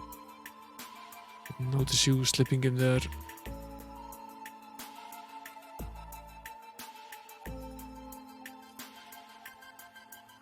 Yeah, you can count on the fingers of one or both hands.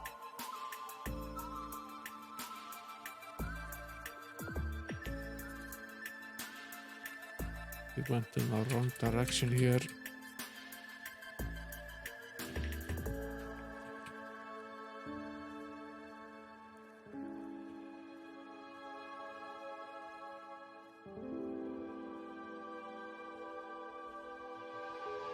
Where's the Duke hiding from us? Here he is. Scratch one group of Morital magicians. We found them, Duke. Good. I want you three to hurry ahead to the castle. I've already turned back on the irritation assault today. I think the Baron could use your help right now. I need to find out what has happened to one of our scouts that's gone missing. I'll be along as soon as I can. Okay. Back to North Warden it is.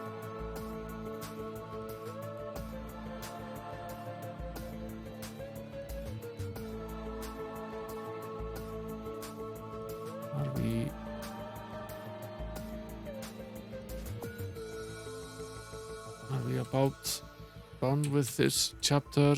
Sort of feels like we're at least approaching the end of it. Took the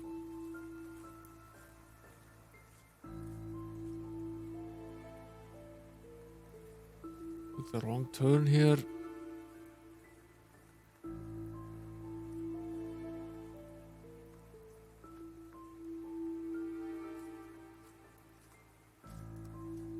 Now we're on the right path.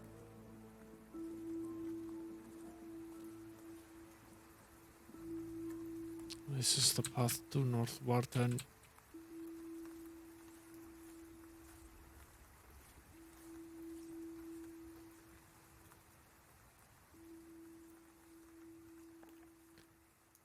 The portcullis creaked. An ashen-faced soldier trembled as he labored at the monolithic peg wheel, his back arched backwards, taut as a bowstring, as he hauled the iron gate upwards.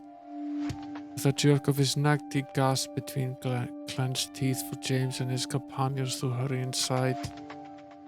Within, a handful of soldiers hurried to various tasks on the battlements, and panicked captains attempted to rally the surviving contingents of the day's fighting. "Something's wrong," James muttered, observing the disarray. "What happened?" "Baron Gabbett's been murdered, that's what happened," a nearby soldier shouted, glancing up from where he worked feverishly at unplugging a keg of oil. "We found a bloody nest of nighthawks in our midst. They murdered the Baron's staff and 3 of the captains before we cornered them in a storeroom." Torch the corpses immediately," James ordered. "They might be Black Slayers. Where is Duke Martin?" "Don't know. You're the closest thing we have to nobility at the moment. Guess that puts you in command, Senior." James said nothing as a rumble of thunder split the sky. Half-dead soldiers tromped past, their eyes hollowed with exhaustion as they traded places with equally worn men brought from the dining hall turned infirmary. Few men still possessed clothing unstained by blood. Dour with a turn of events, James eyed the horizon for any sign of help. In all likelihood, the Morithrol would attempt to breach the wall today, and there was little he could do about it. Nighthawk treachery had silenced their cannons, and too many men had fallen in 4 days of heavy fighting. "Attack!" a voice screamed in the stillness. "Attack! Men on the south face!" James cast a fuming curse into the sunrise. He might die, but he would send as many Morithrol as he could reach into the halls of Death Goddess before he would go down. The Morithrol thrashed. As life dimmed in his horrified eyes, he toppled backwards into a wooden balustrade. With an ear-splitting shriek, the railing sundered into flying splinters, tumbled after his flailing feet as he disappeared into nothingness. Almost too dazed to breathe, James bolted to the wall to sight his fallen opponent. A crumpled heap of armor lay far below, splashed in gore and a spreading stain of red. Close by, a grim-looking figure lowered his crossbow and tilted up his shaggy dark head to favor the senior with a rare smile. "Arutha, I was beginning to believe you were going to miss all the fun. Delican would think me impolite if I didn't attend this little party. How are the men?" "Very bad. Of the original garrison of 415 men, 227 are dead. 35 are mortally wounded, and the rest are afflicted with dysentery or are too exhausted to yield a sword. Your arrival came none too soon. No discourtesy intended, Prince, but why did you wait so long in coming? We made all haste, nearly to the point of calamity. Your well-meaning messages bumped into trouble and nearly didn't win themselves free. Consequently, we didn't receive your word until it was nearly too late for us to respond. We were greatly fortunate to arrive as soon as we did. The Morithrol are in retreat. What few of them remain By the accounts of my scouts, I think there may have been up to at least 6 companies in the hills. About that, since they didn't have the decency to attack all at once, we couldn't tell. If our trackers are to be believed, 4 of those companies blipped out a week ago while the other 2 kept your forces pinned down. The rest apparently turned southwest.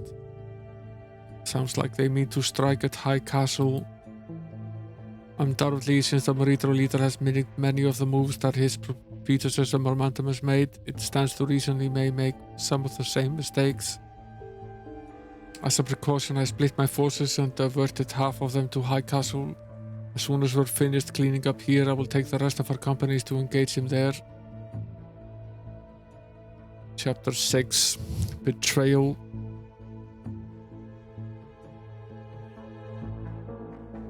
Pug concentrated on the storm. Whitecaps curled on the face of the bitter sea as furious jacks of lightning slashed down from a darkening sky.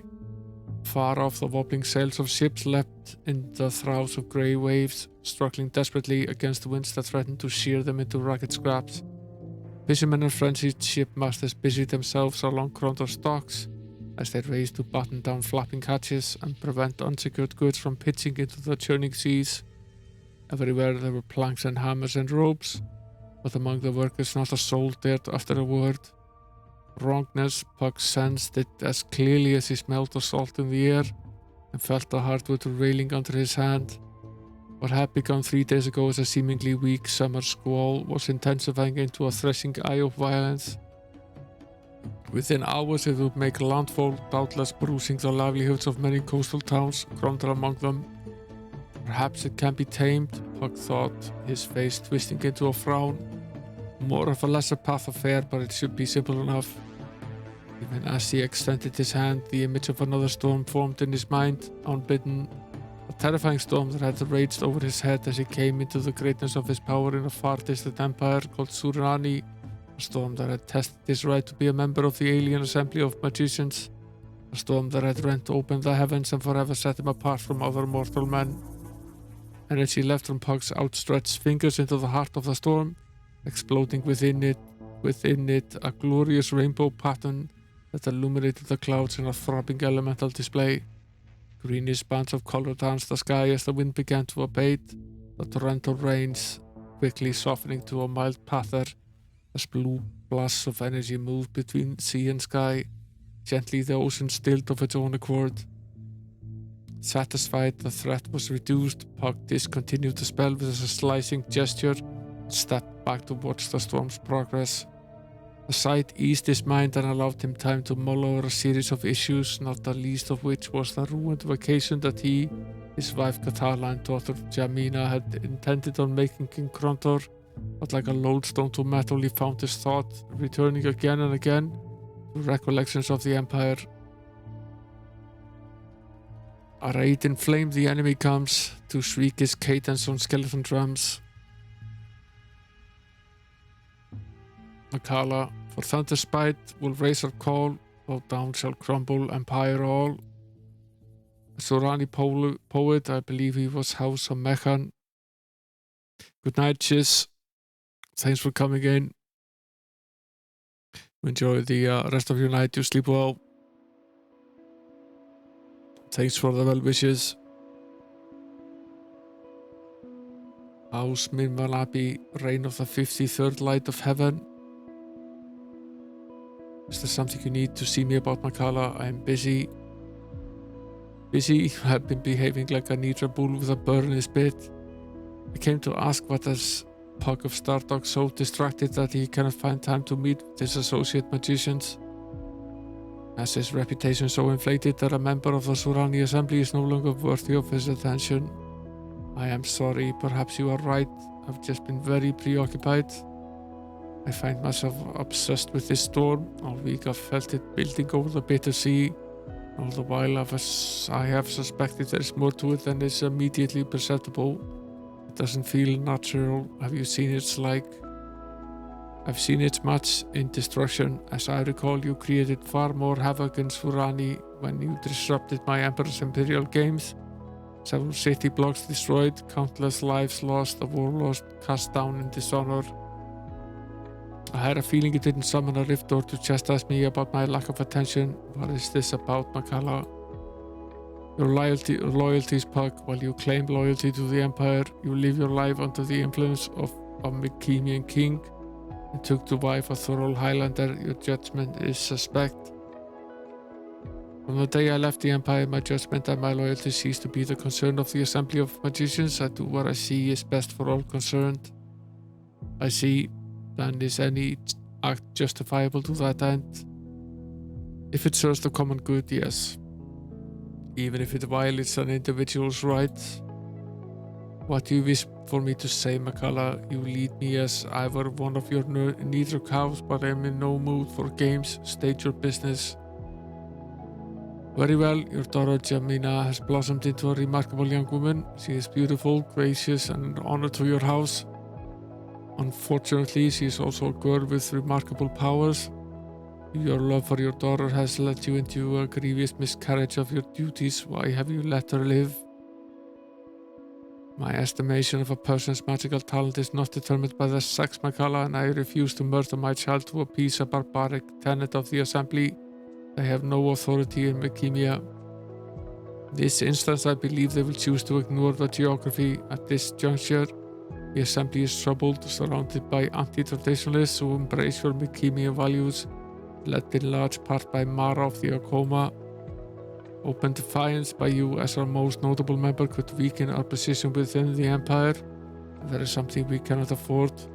We would be forced to make you publicly comply. Although I am equally wary of female abomination, I have no desire to see your daughter dead. I have acted on your behalf and placed her in exile until such a time we can agree upon her ultimate fate. I'm getting laughs. Why is that? This is the least horny channel on Twitch. I don't know, we quite often... There's some... Hey there, Will, welcome in. Thanks for the raid.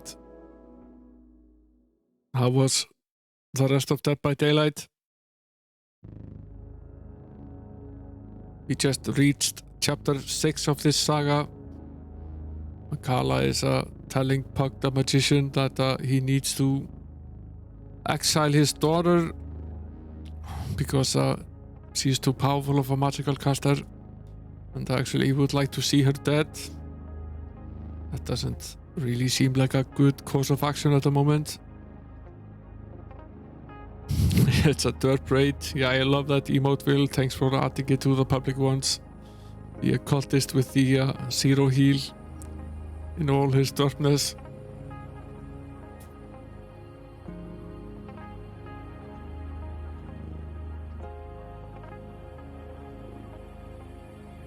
Why didn't you consult me? Where have you sent her? So he's exiled his daughter without telling him. Seek her if you wish, but it will avail you little. Your further interference will likely ensure that the Assembly will carry out its order of death. They will be unable to kill her, however, if they cannot find her. It would be to your advantage to leave her be. I will not content myself to sit here while the Assembly banters about the value of my daughter's life. I shall find her and then you tell your brethren to expect my visit. You embark on a dangerous road, but it is yours to take. Farewell then, Puck.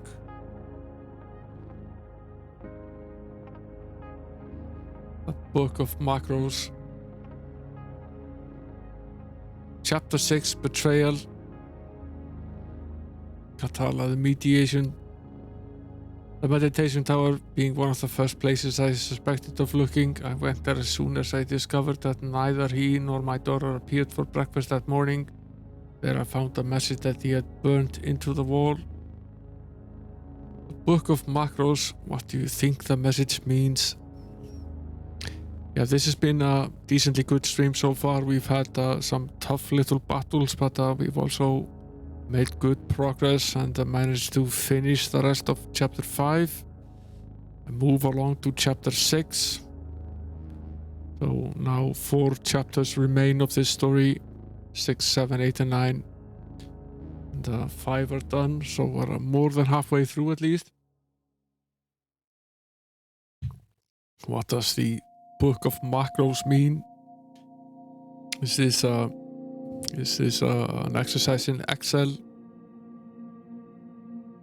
I thought for a while that he intended for us to contact a magician named Macros, but it would be a feat impossible for even Pug to accomplish. Macros left Melchemia long ago, and all he left behind were his writings. And presumably this book of Macros would be among the books he left behind.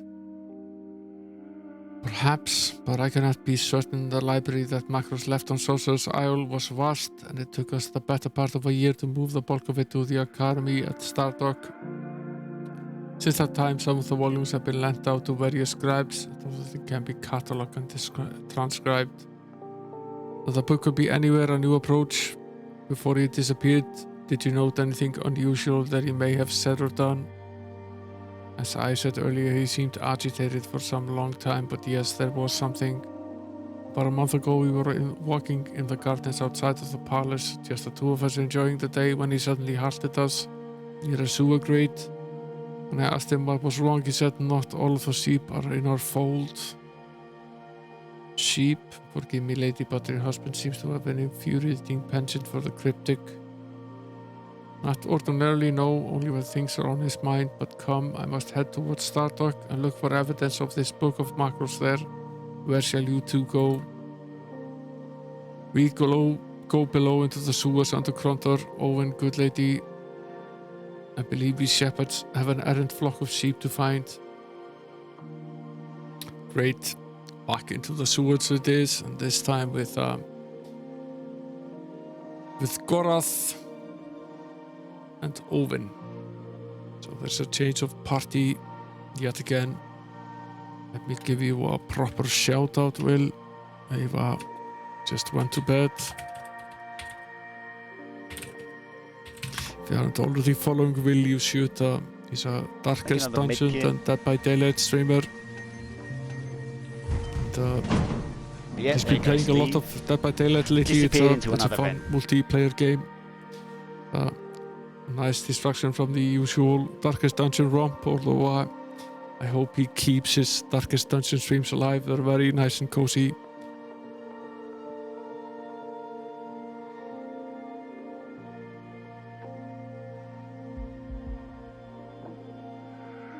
It's I'm going to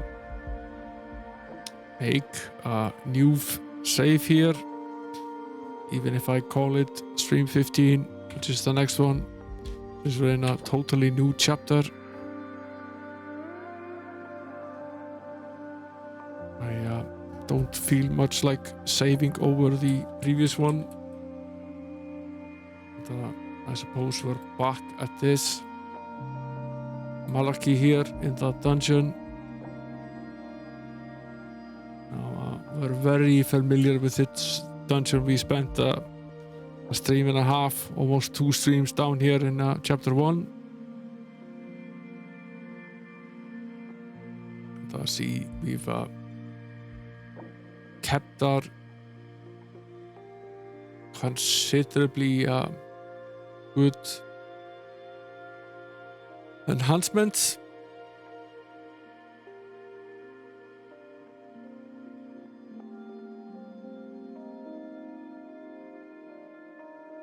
We basically have exactly the same complement of things as we did before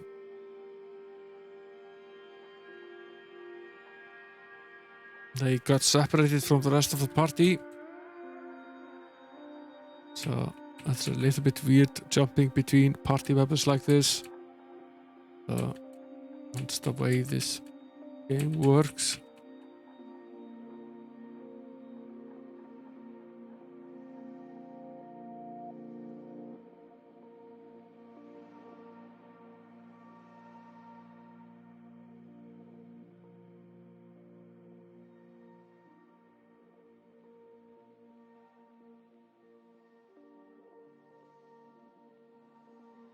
I have no idea where it is that we're going.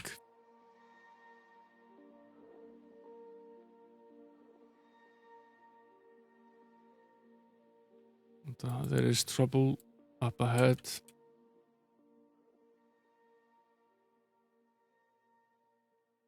enemy was not surprised. I don't recall having given you permission to be here. A large bull-necked man stalked towards them, his fist curled before him, turned around. Don't want any trouble. No, it's not perhaps strictly true. We do want trouble.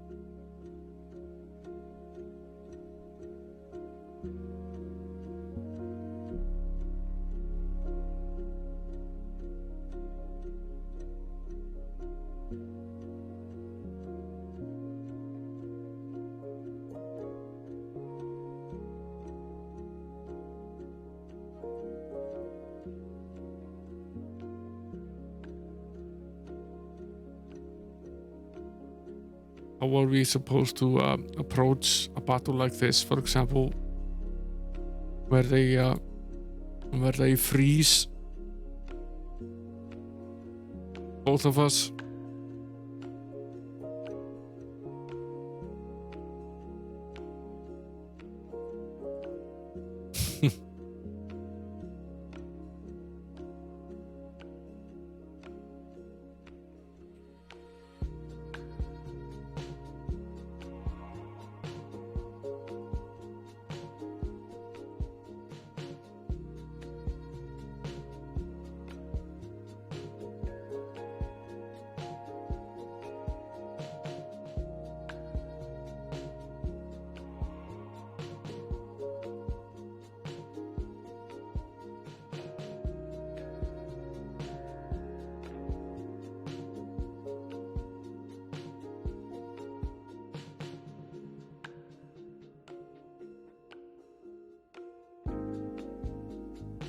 Okay, no, this is not the way out.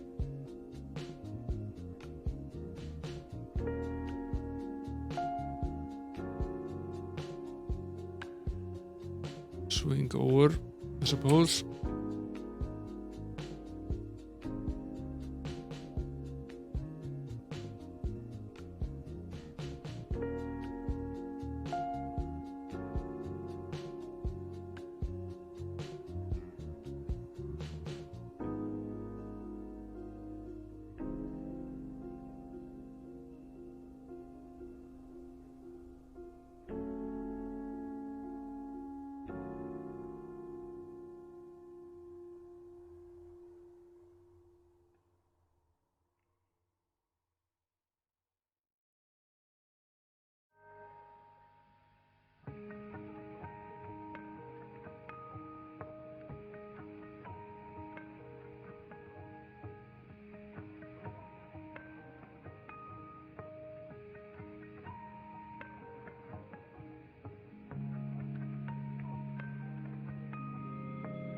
Figure moved in the tunnel, seemingly having appeared from nowhere. A young boy halted them before they could move further ahead.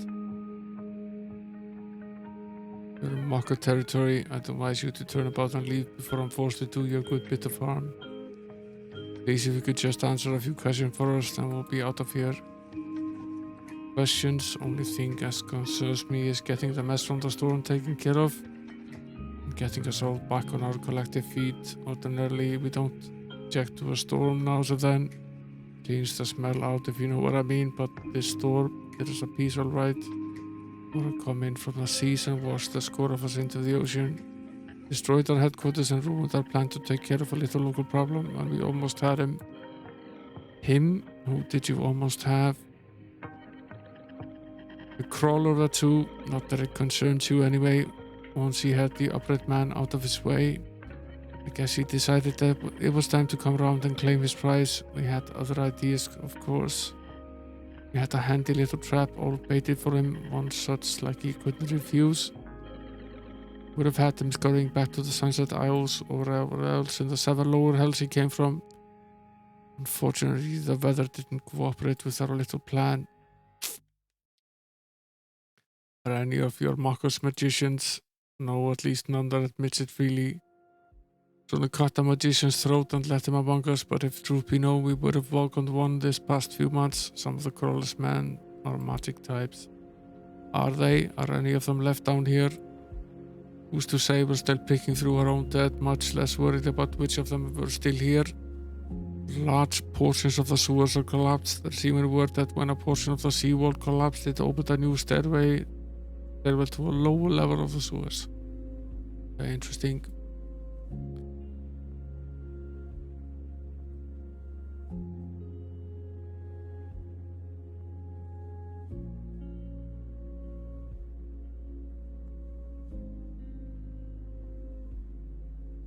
Have you taken anything off the men who are posing as mockers? I'm not much for carrying treasure, but yeah, I found a few nice bits. Stumbled across I found near the sea gate just this morning. If the price is right, I might be interested in buying the booty. That's so. Price is 100 gold.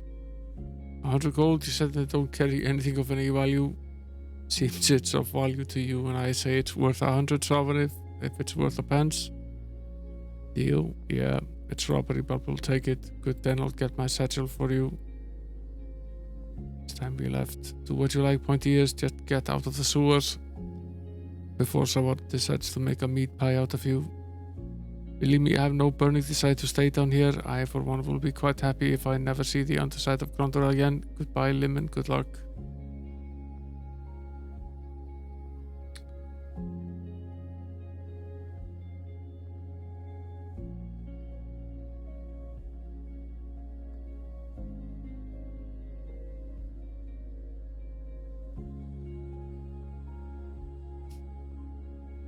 As per usual, we don't have any space anywhere in the inventory for much of anything. That's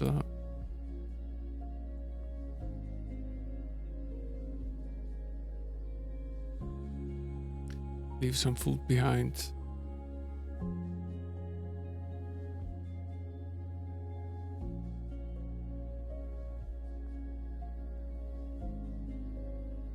I'm gonna need to read this note. Leave the torches, we can use the spell.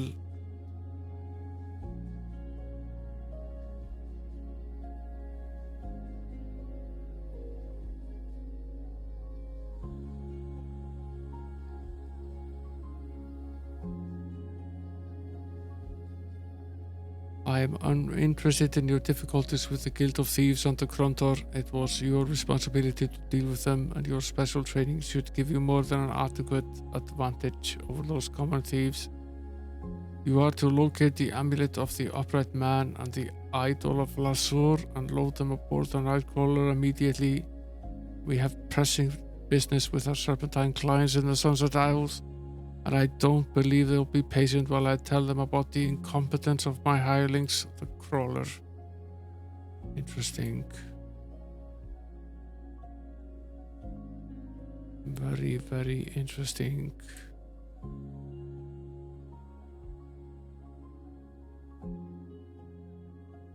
Okay.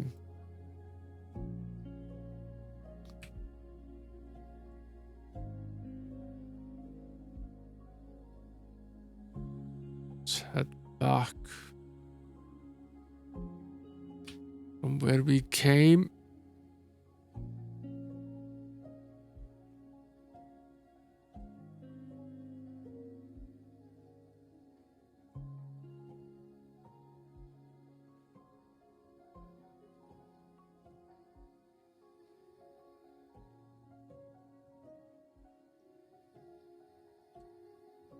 Somewhere is a path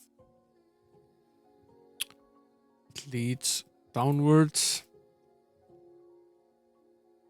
Guess we'll have to find where that is.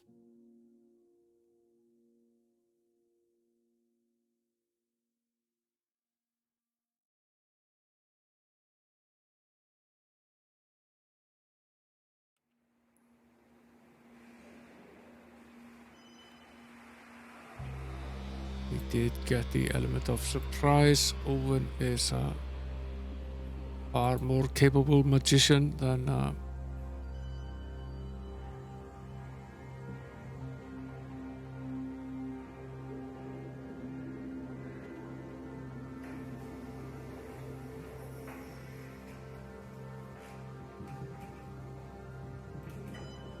some of our friends. There is a difference between changes and transitions. Change is situational. Transition is psychological. It's not the event outside us that make the transition. It's the inner orientation and meaning redefinition we make to incorporate those changes. Transitions are times of crossing or traveling from something old and familiar to something new and unfamiliar. This is going slightly better than the previous one. Transitions are small and pass by almost unnoticed. Some, however, involve major disruptions in routines that force us to re-examine our values and lifestyle.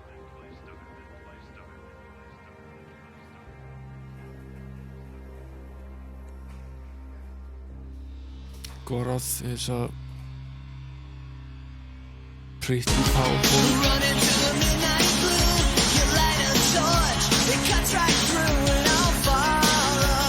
Thanks for the follow. Not seeing anyone. Welcome in.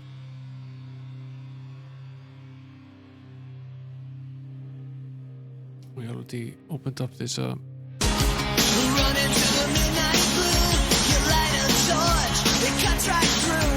there, Idol Chapter. Thanks for the follow as well.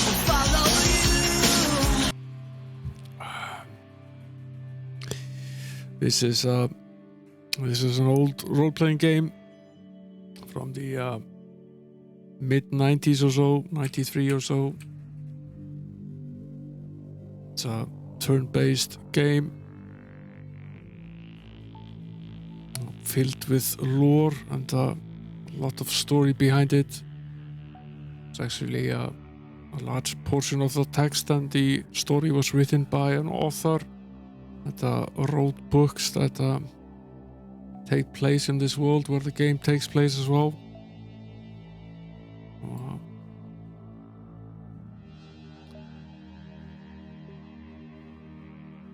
A lot of story behind it. We're in chapter 6 of a total of 9 in the game. Find ourselves in this sewer below the city of Krondor, trying to make our way further downwards in search of some magical items. We don't want to fall into the hands of the enemy.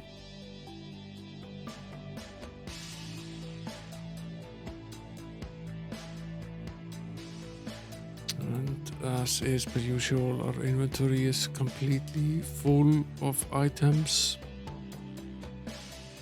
Don't have to get rid of some of this stuff. Actually, this mask here.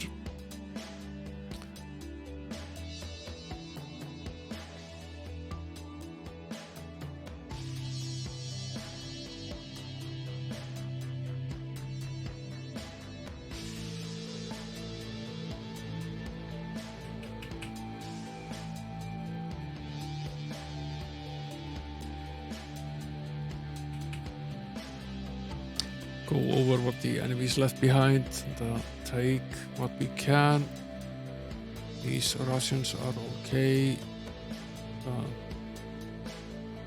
actually have any space to store them.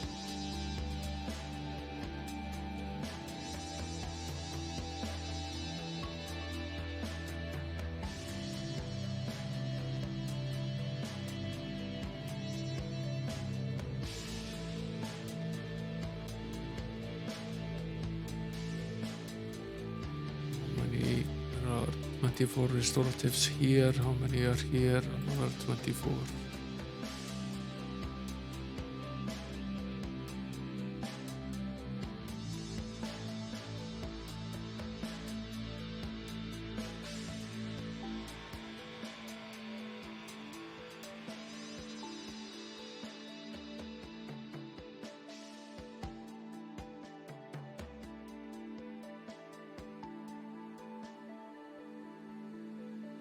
Pick the powder instead. It's relatively useful.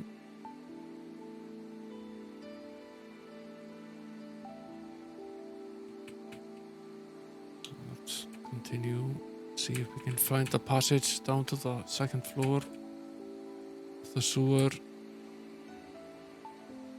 It's undoubtedly here somewhere.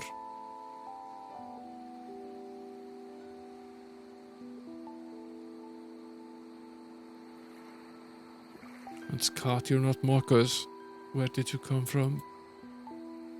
Above from the palace from Krondor. From above, only one of Puck's students. He sent you down to help us. No. I don't understand. Why are you here?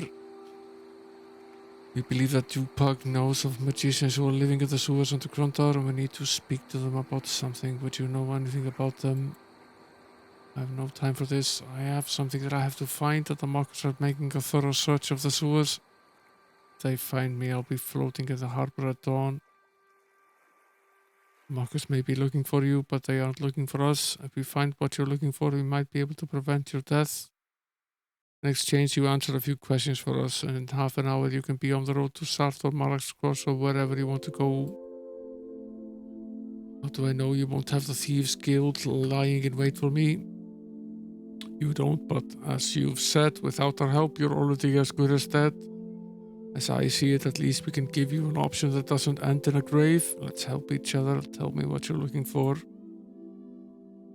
A bronze statue, I believe it's called the Idol of Lassour. The crawler heard a legend from Cassian years ago about this object. It's the initial reason that he started looking for magicians to aid him, and it's reputed to endow its owner with the power over health. The legend has it that the idol was aboard a ship that went down near Krondor. The crawler believes that it made it to dry land and was eventually buried here when the city was Cassian.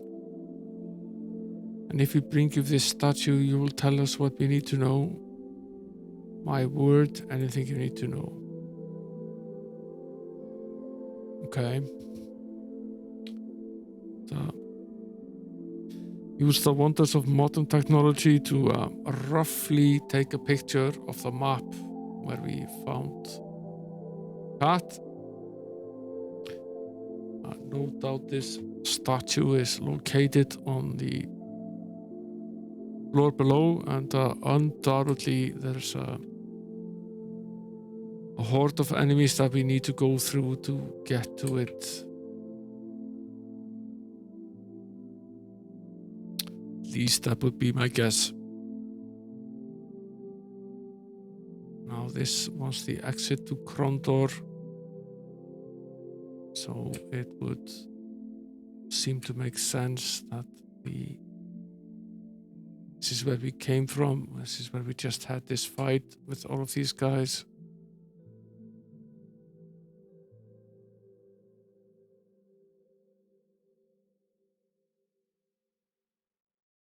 Let's continue northwards. Need to probably rest. We're doing pretty poorly in terms of health at the moment.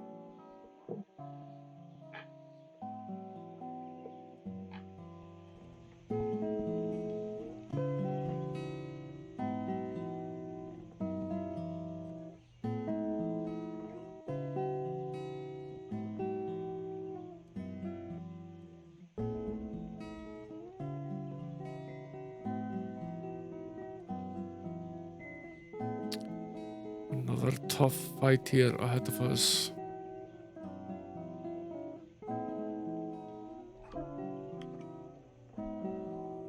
Yeah, this is the fight we attempted before. It didn't really go all that well.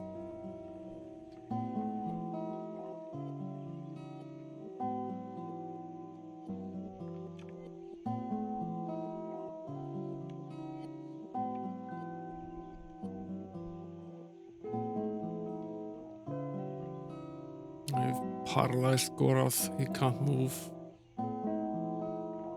Sort of need the element of surprise if we're going to be able to get anywhere with this fight. Yeah, that was an F. Hey there, Aferventus. Welcome in.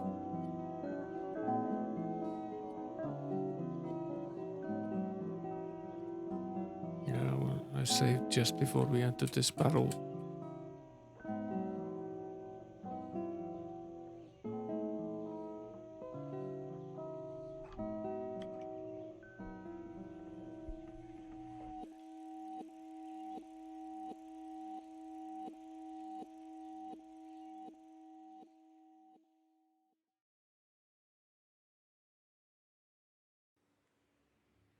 Oh, this is not what I want to give.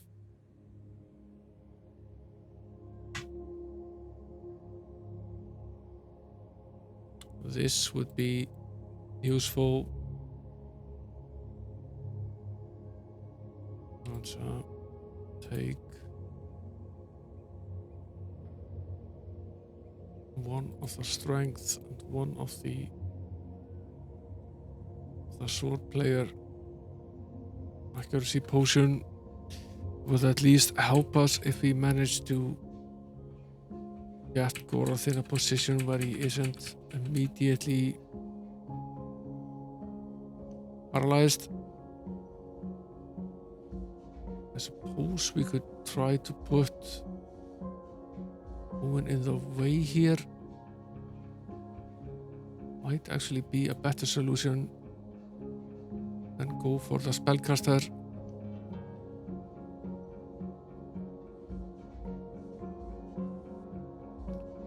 Since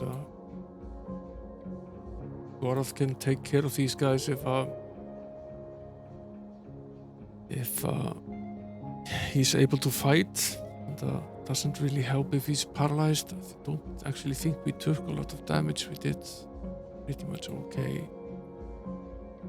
Went pretty well, actually.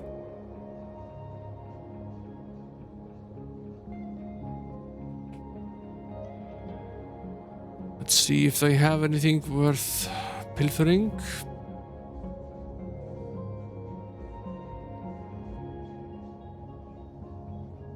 The Ring of Krondor.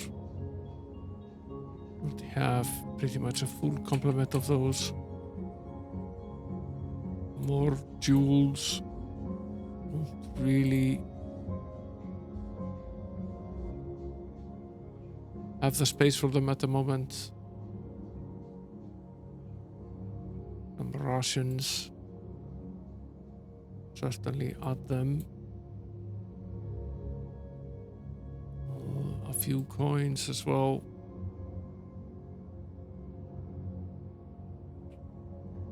And undoubtedly, since this is was a pretty tough fight, as they're protecting something, this is a dead end. But is this perhaps then not?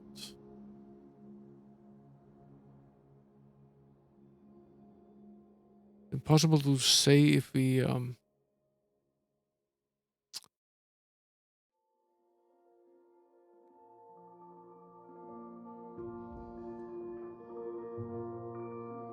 if we've opened this chest before. Obviously we've been in here before. We were here in chapter 1 many moons ago.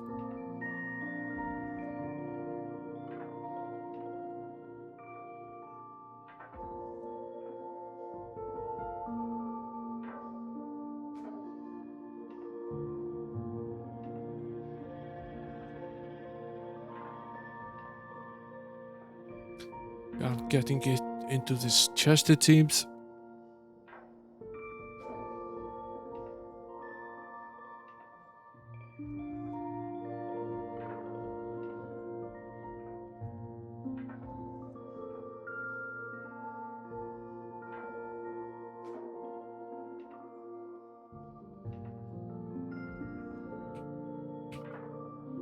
Not for lack of trying. Might be a key here somewhere. This is obviously not the path. So that leaves. I suppose we go here next. And we turn here to the west. And then continue northwest.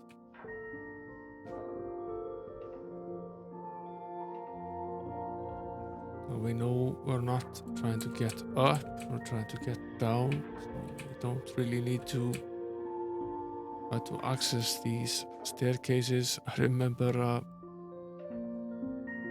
we spent an enormous amount of time down here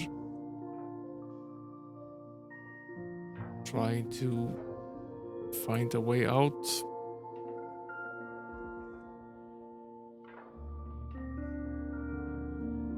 Did eventually find the correct door. Took a while.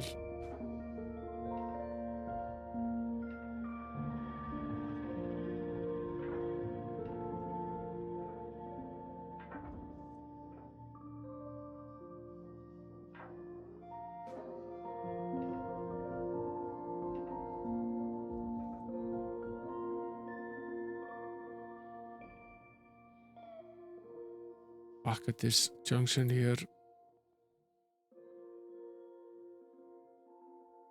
It's not here. I suppose we could go here. Then take first turn west again.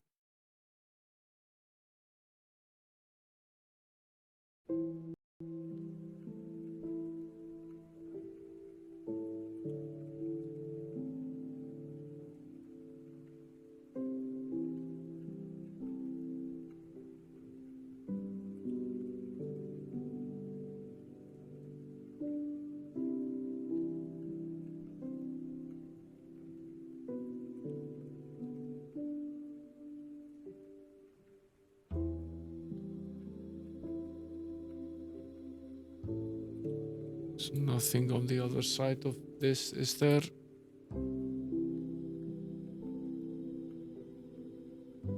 No.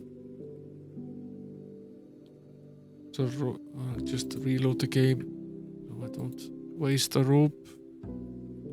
I have a finite number of ropes.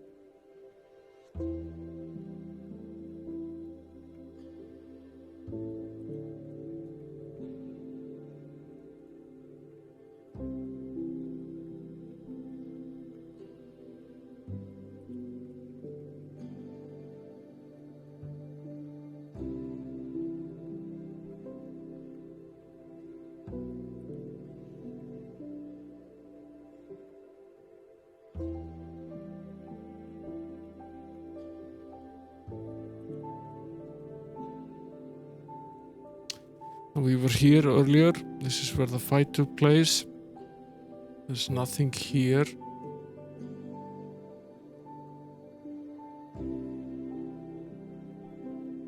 So we've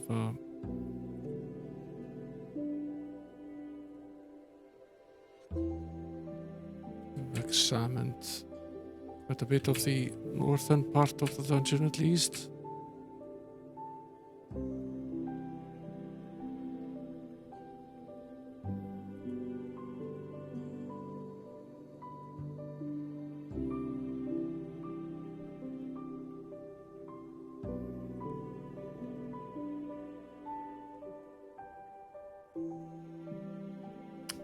I never do give up these follower bots, do they?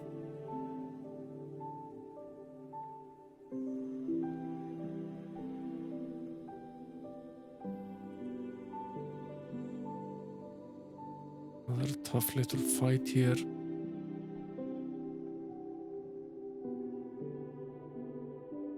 Guess this could be one of the ways to get out.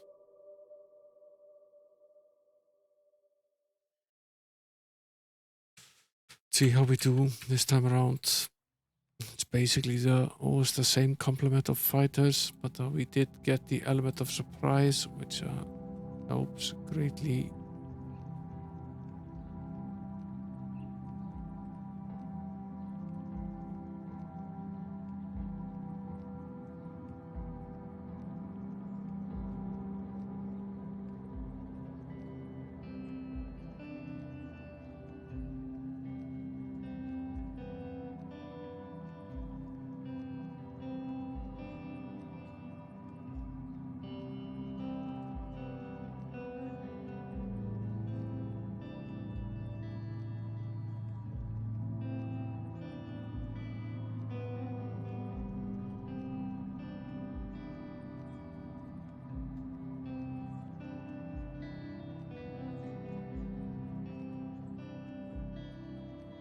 What happened with the mage? Did he run away?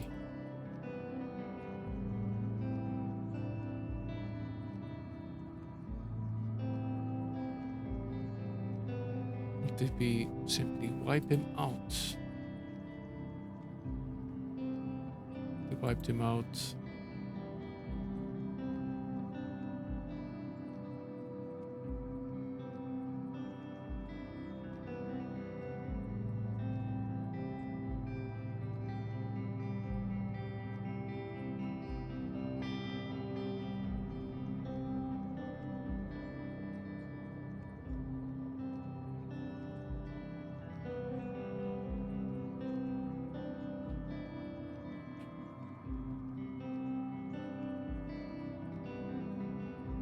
Sadly, there's quite a bit of money to be had here, but not a lot of space to store these items. Rest a bit.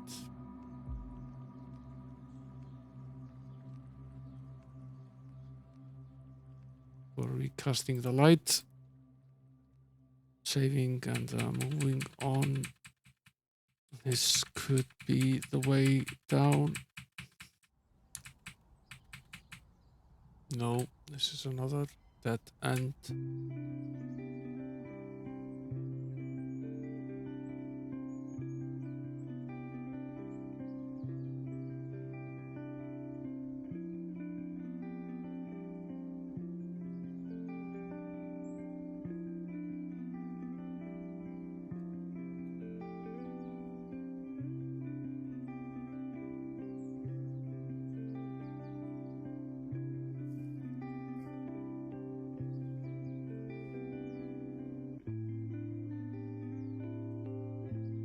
This is where I meant to go.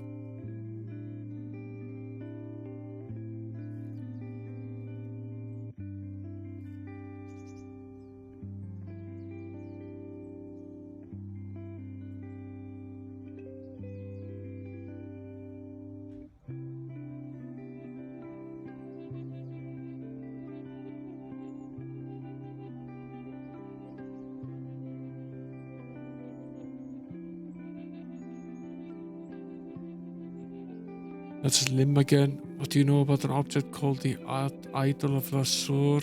Some sort of kid story, isn't it? Or a wizard or other which gives you power over the goddess of death or some such silliness. Why would anyone be looking for it in Krondor? Part of the story, as I remember it, it was supposed to have been hidden away in some deep and secret part of the sewers by the Cashian Wood. Something like that, but it's not real. I can guarantee that if it existed, the Marcus would have found it by now. Surprised your head hasn't popped open. All the knowledge you've got up there to be a right genius. I like this kid.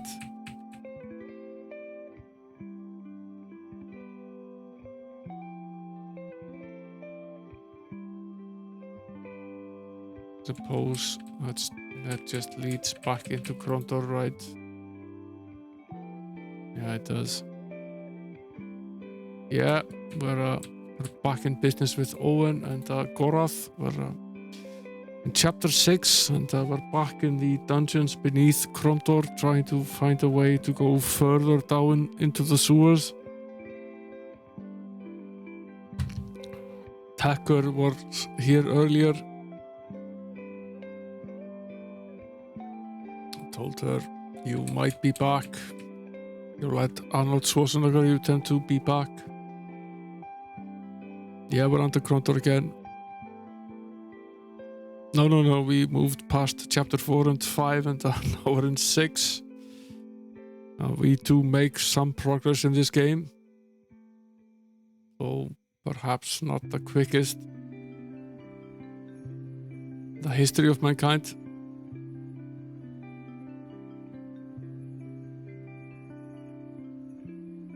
This evil seek spell seems to do nothing against these guys. Perhaps because they're not evil.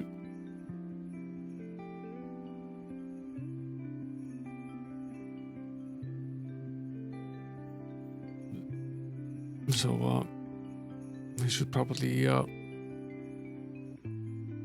consider some different spells.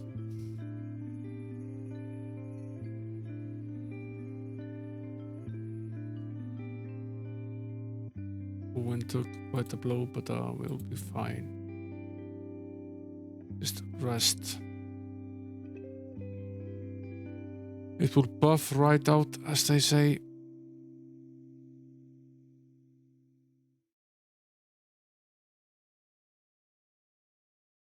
I think we're actually full of restoratives. Like an x86 CPU always getting interrupts. Yeah, I'll say.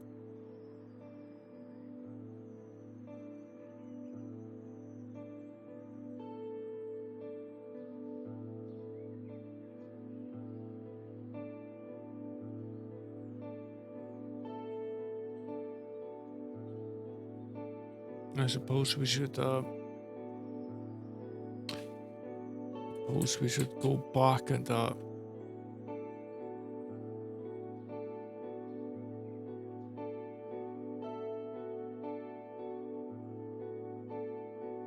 see if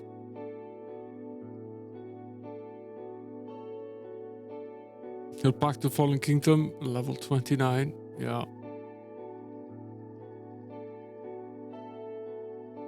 I could see that being the sort of game where you could just almost endlessly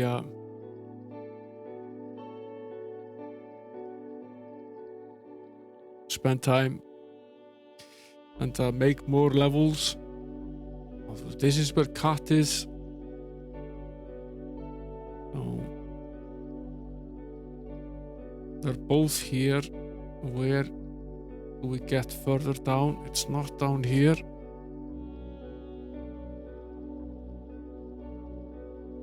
Absolutely nothing down there.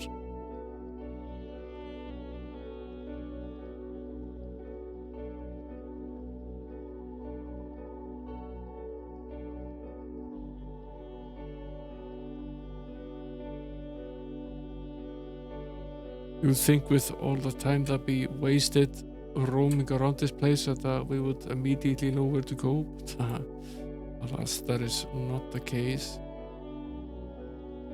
Pretty sure I already checked this out. This is a dead end. So is this. That does not help at all.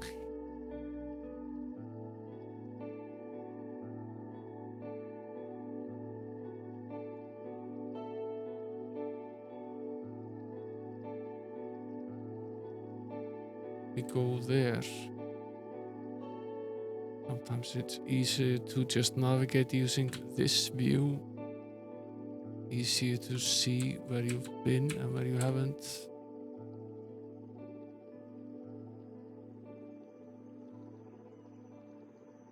Actually appreciate it if the map didn't rotate like this. That would actually help a little bit.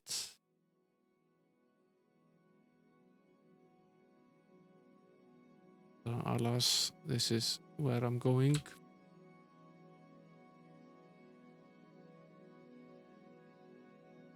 Seems very likely that the entrance further down would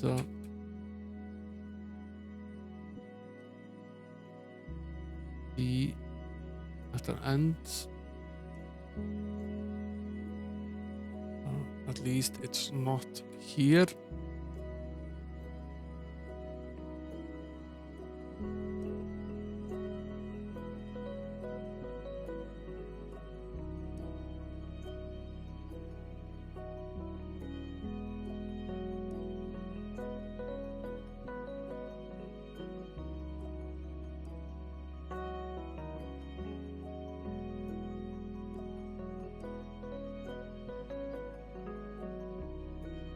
There's a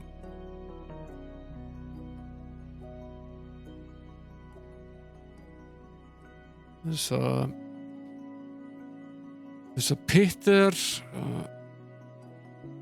In this direction, you can barely see it on the map, but it's right here where I have the sword, so we don't really need to cross it. Thinking we don't. Rather we go this way. I think we've largely cleaned out the enemy garrisons that were here.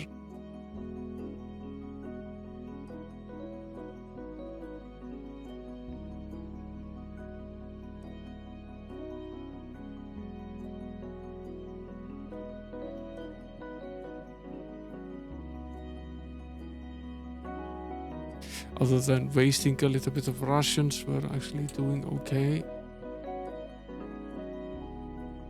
There's nothing here. This is just a pit, and there's nothing on the other side.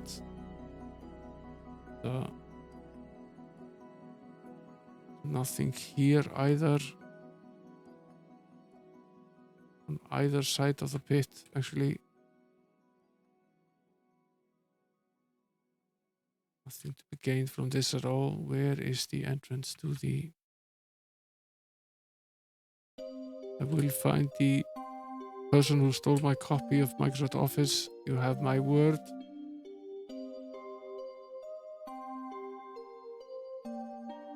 You excel at these jokes, One Man Conquer. You really do.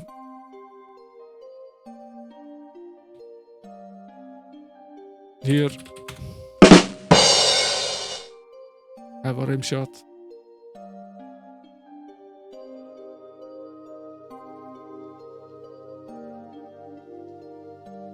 Very easy to access. Yeah, you have a PowerPoint there.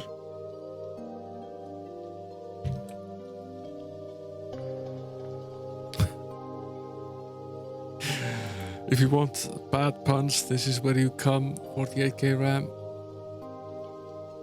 This has been established multiple times.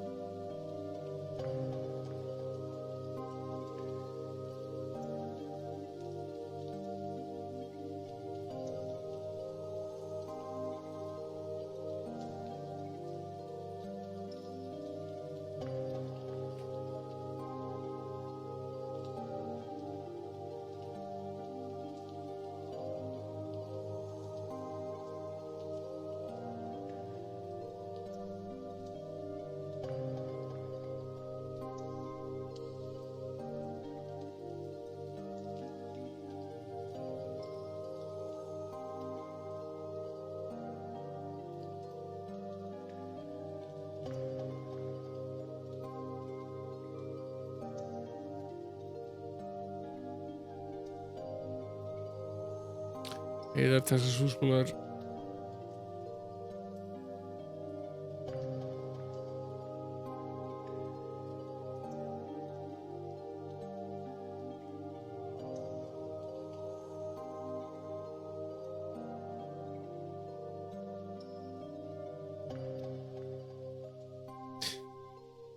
We are on to chapter 6 of this saga here.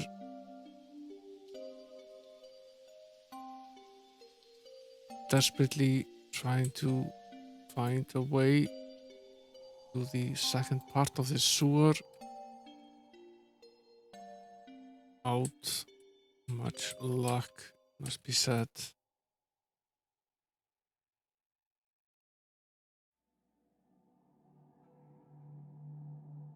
Office Joes have been in works for many years.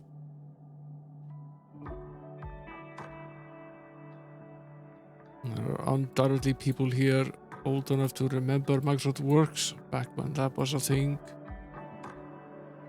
Competing against a similar package from Lotus.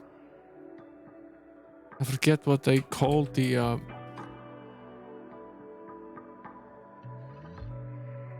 thanks for clipping this 48K RAM. I forget what they called the of course there was Lotus 1, 2, 3, which was the competitor to Excel, but what was it? What was the word processor called? It was called something A. Amy Wright. AB Wright.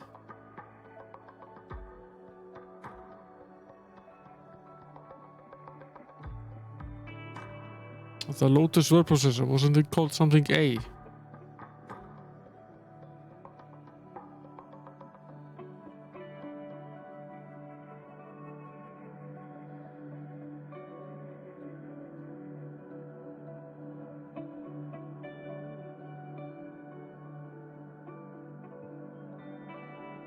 I might be misremembering it.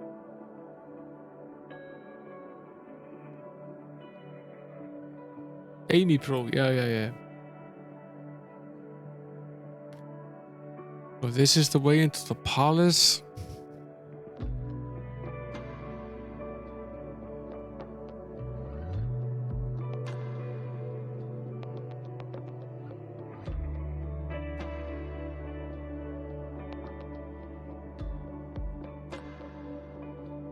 This is the way back into the palace. I don't really need to go there at this point.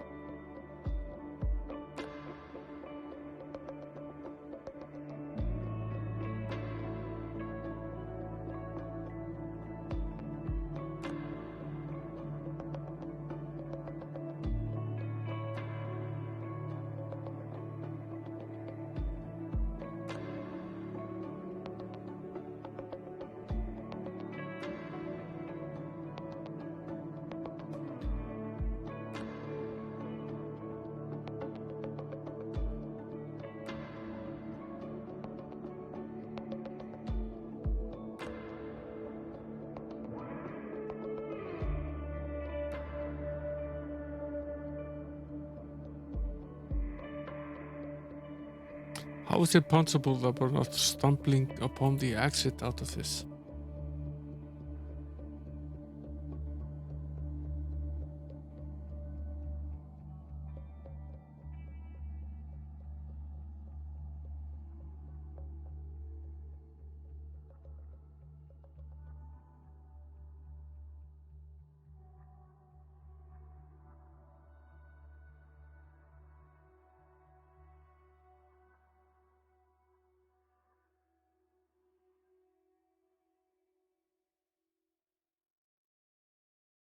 Yeah, I'm not sure that's actually really helpful to have both the row and the columns with a number.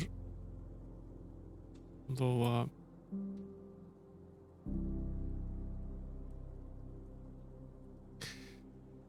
that seems a little bit odd because even the very early DOS spreadsheet that I originally learned didn't have that format. It had the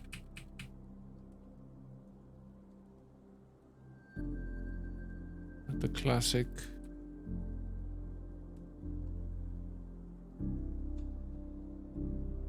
names and rows. This is very weird. Could have sworn this was a seemingly need to be.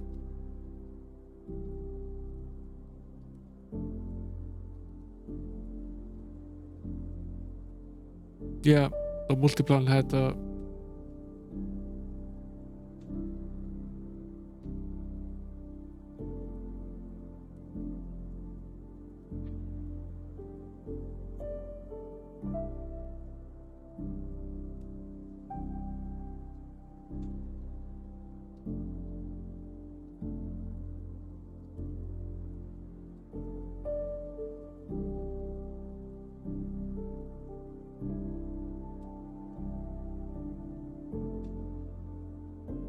we've checked this.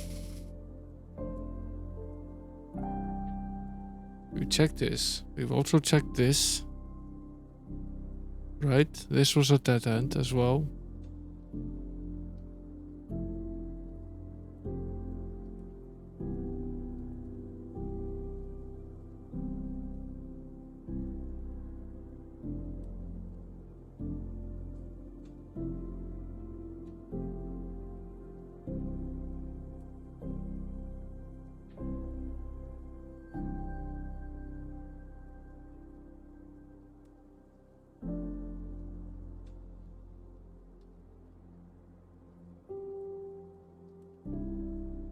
This was a pretty tough fight. I sort of figured it would be somewhere here. That is not the case. This is a dead end. And, fortunately, so is this. Both of these are absolute dead ends here.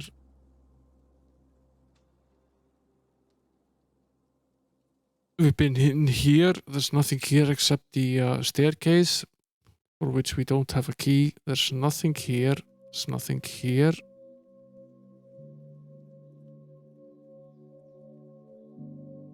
This is a dead end as well. In here, this is a dead end.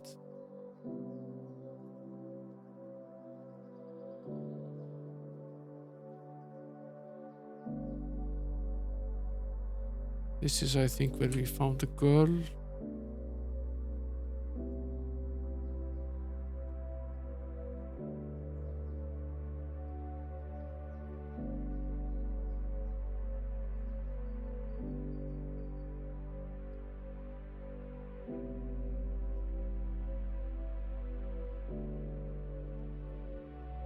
Well, this is not the way down.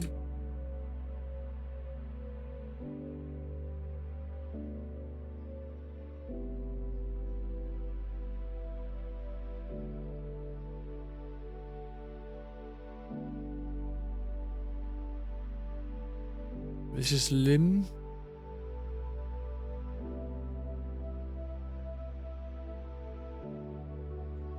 Again.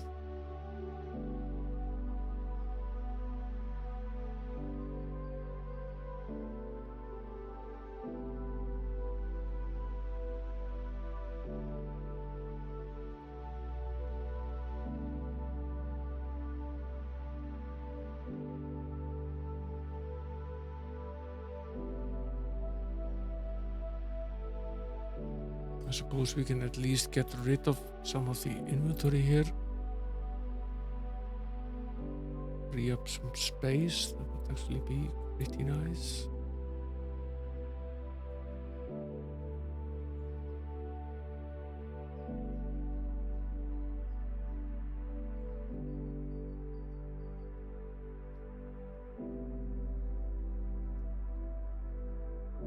With the guy on the island, yeah, that's a fun screensaver. There are all sorts of add-ons like that for both Windows 95 and Windows 3.11. A great deal of those.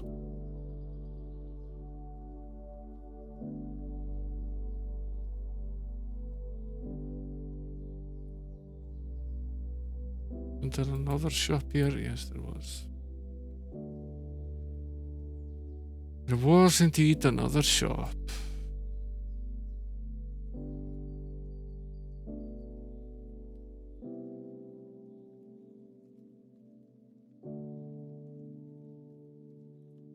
We have 16 rope. Easily add at least 4 to that list.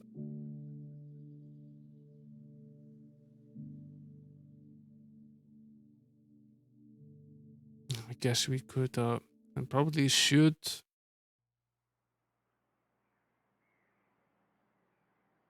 sign into the inn. Gain full health since we're here.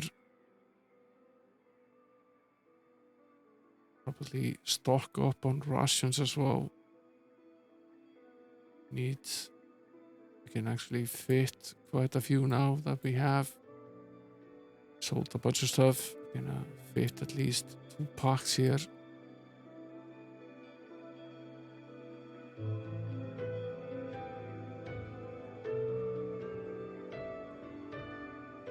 Take 1 more pack.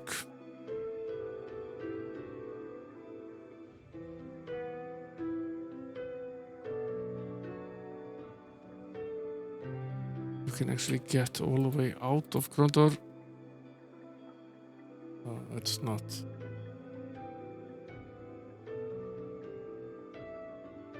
Really what we want to do. We want to go into the sewer again.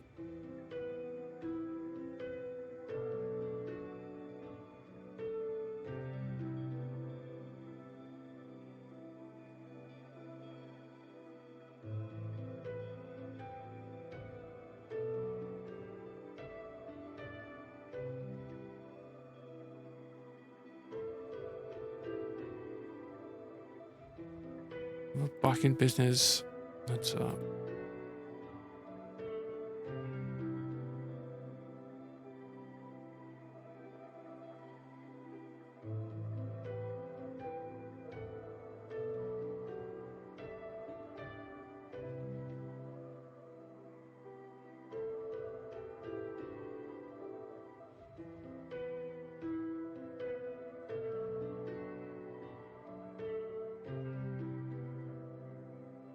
This is probably where we started.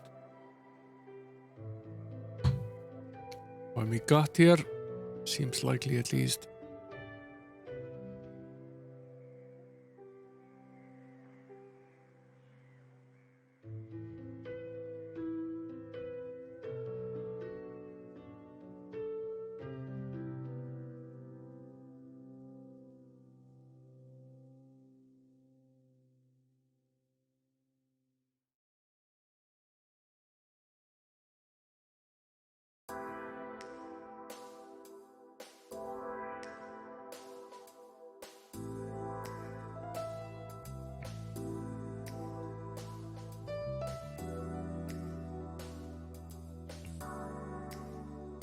Just to be absolutely certain that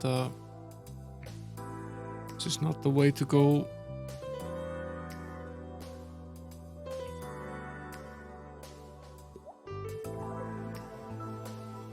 Yeah, there were various screensavers, and then there was also the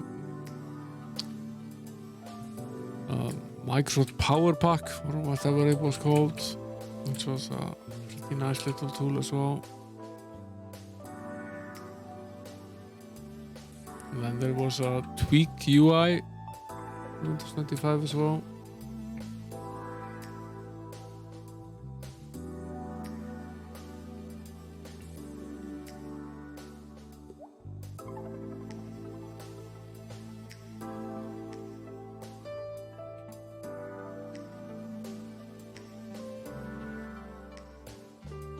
Pretty much at the definition of insanity here. Constantly doing the same thing over and over again and expecting different results.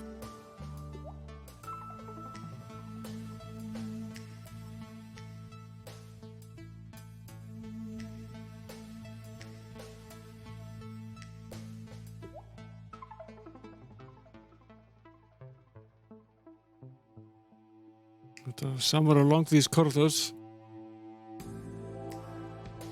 must be a way out of here, right?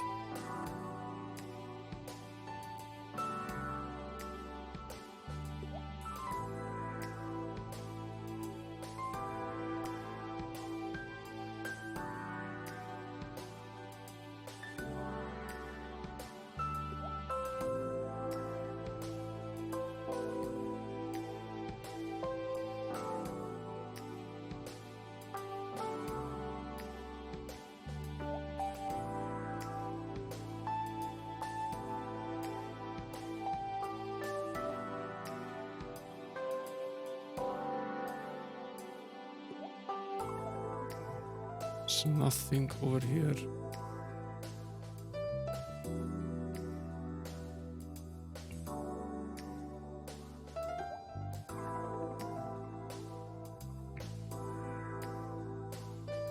Falling down is not an option.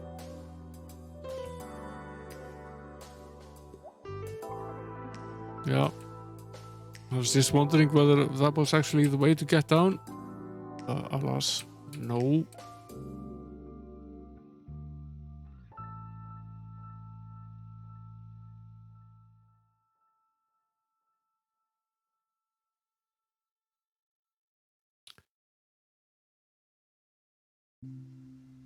There's a staircase here. We've tried to get up here. There's a staircase here. We've tried to get up here. We've been here. There's nothing here. This is a dead end. This is also a dead end. This is a dead end.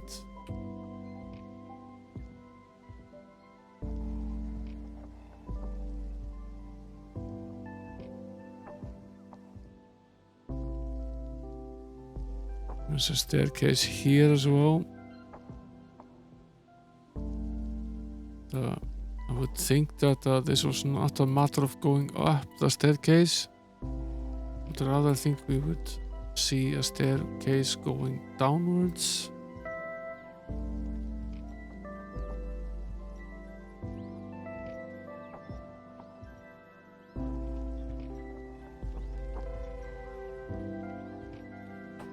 All we're doing here is destroying lockpicks.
Absolutely nothing here. And we're right back at the near beginning of the level.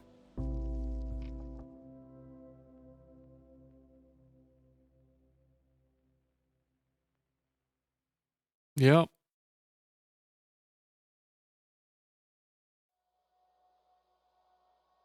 I suppose we try this one as well.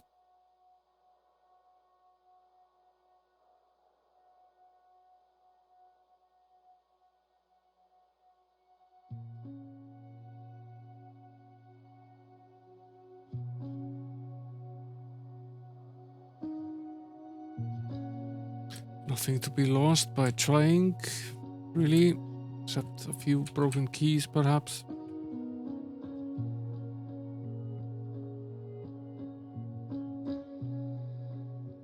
And back at the beginning.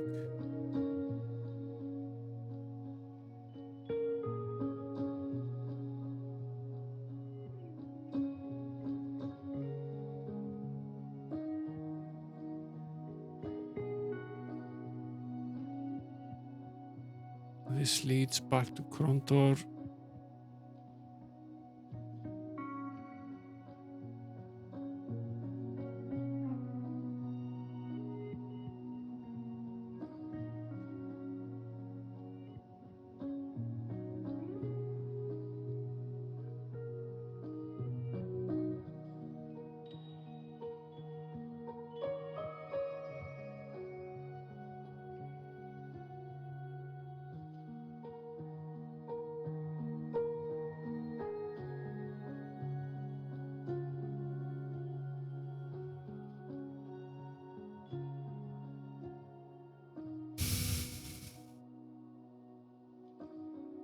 This reminds me of when we were trapped in here in chapter 1.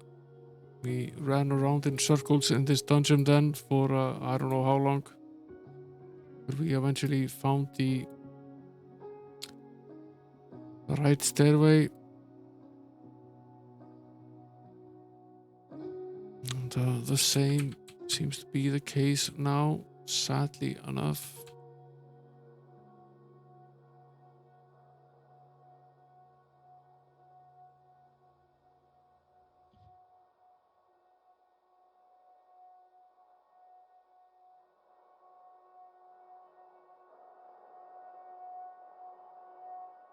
Haven't really explored this area a lot. Probably the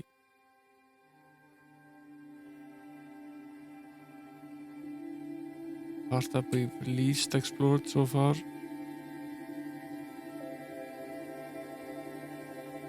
There really isn't very much to see here either. What's this? Transport through the sewers is strictly prohibited. Official kingdom business only. Postmaster copy.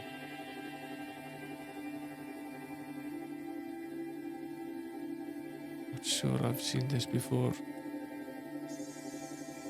Pretty sure that I haven't, in fact.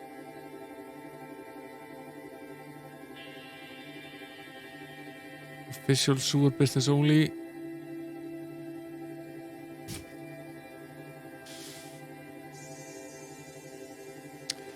What is it that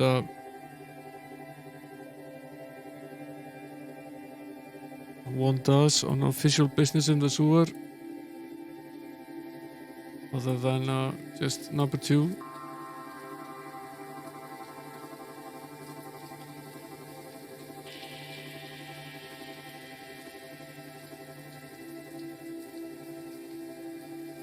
And alas, this isn't the way here.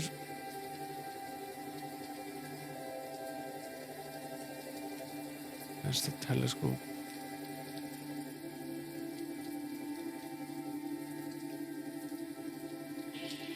Yeah, that's basically it.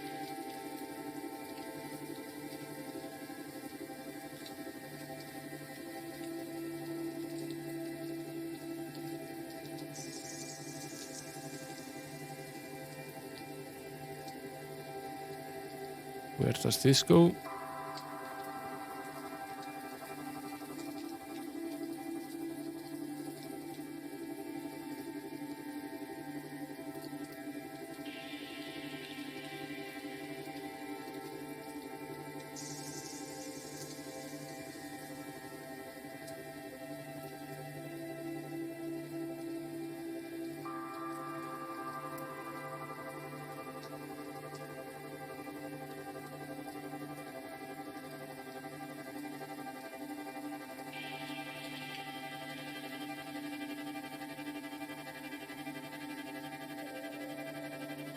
This one is weird.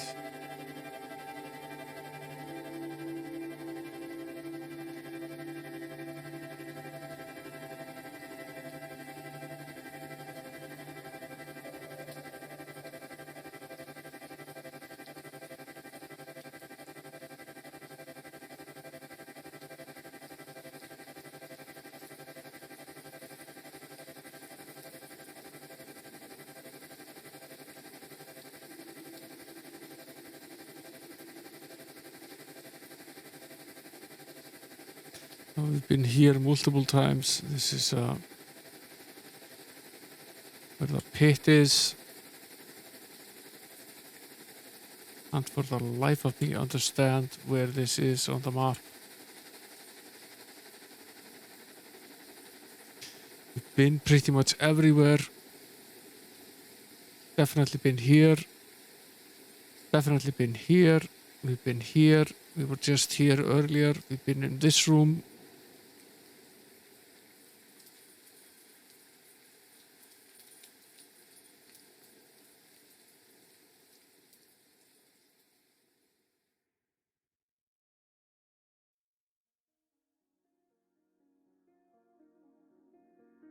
Might see about this corridor.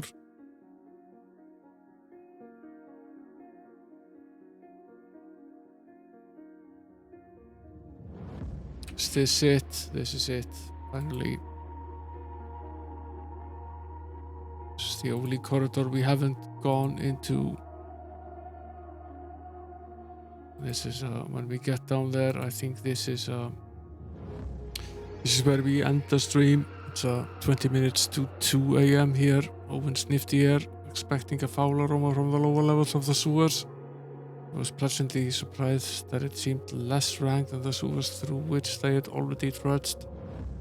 Believe it or not, it smells better down there, he remarked. Shall we go down and have a look around? They descended noisily. Several times Owen nearly lost his footing on the mossy steps, but fortunately caught himself before sending them all tumbling down the stairwell. At last they emerged to a dark corridor. This is where we save. See whether we can find someone worthy of a raid here. Let's search the DOS tag. See if we can find fellow DOS players. Yeah, thanks for coming, 48k RAM.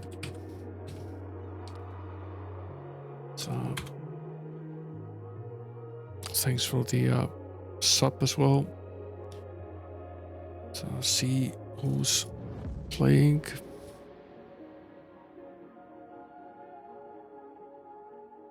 It's me and the doctor that are playing the under the DOS tag at the moment. Let's hit him with a raid. Unless I can find an obvious other target. It's late. Pretty late at this point. What is he doing?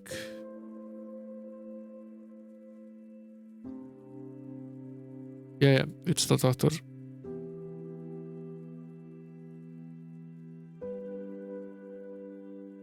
Is he? What is he going to be playing for the 8k RAM?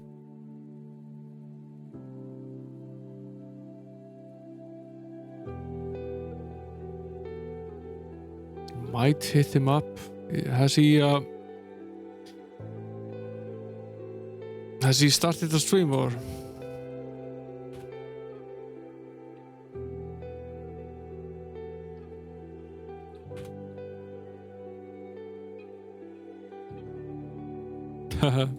Okay.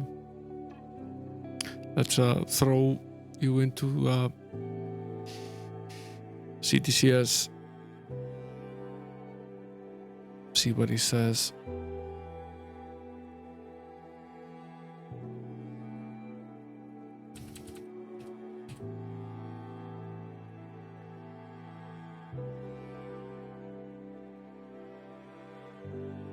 I'll set it up. Thanks for the follow again, Edward Burger and Maxi91. Thanks for the raid, Will Torres. Thanks for the bits, Cheers Wicked. Thanks for the subs, Ian and 48k Ram. Thanks for the raid, Shuri. And, back at it again tomorrow. Shelton part 25 of Might and Magic World of Scene. Might be the final stream. I think we have at least a city to go and perhaps something else that we need to complete. We're missing a few tricks and tips as to how to complete the game. And yeah, I'll be seeing you tomorrow for World of Scene. Till then, guys, enjoy the rest of your night. You sleep well, and later.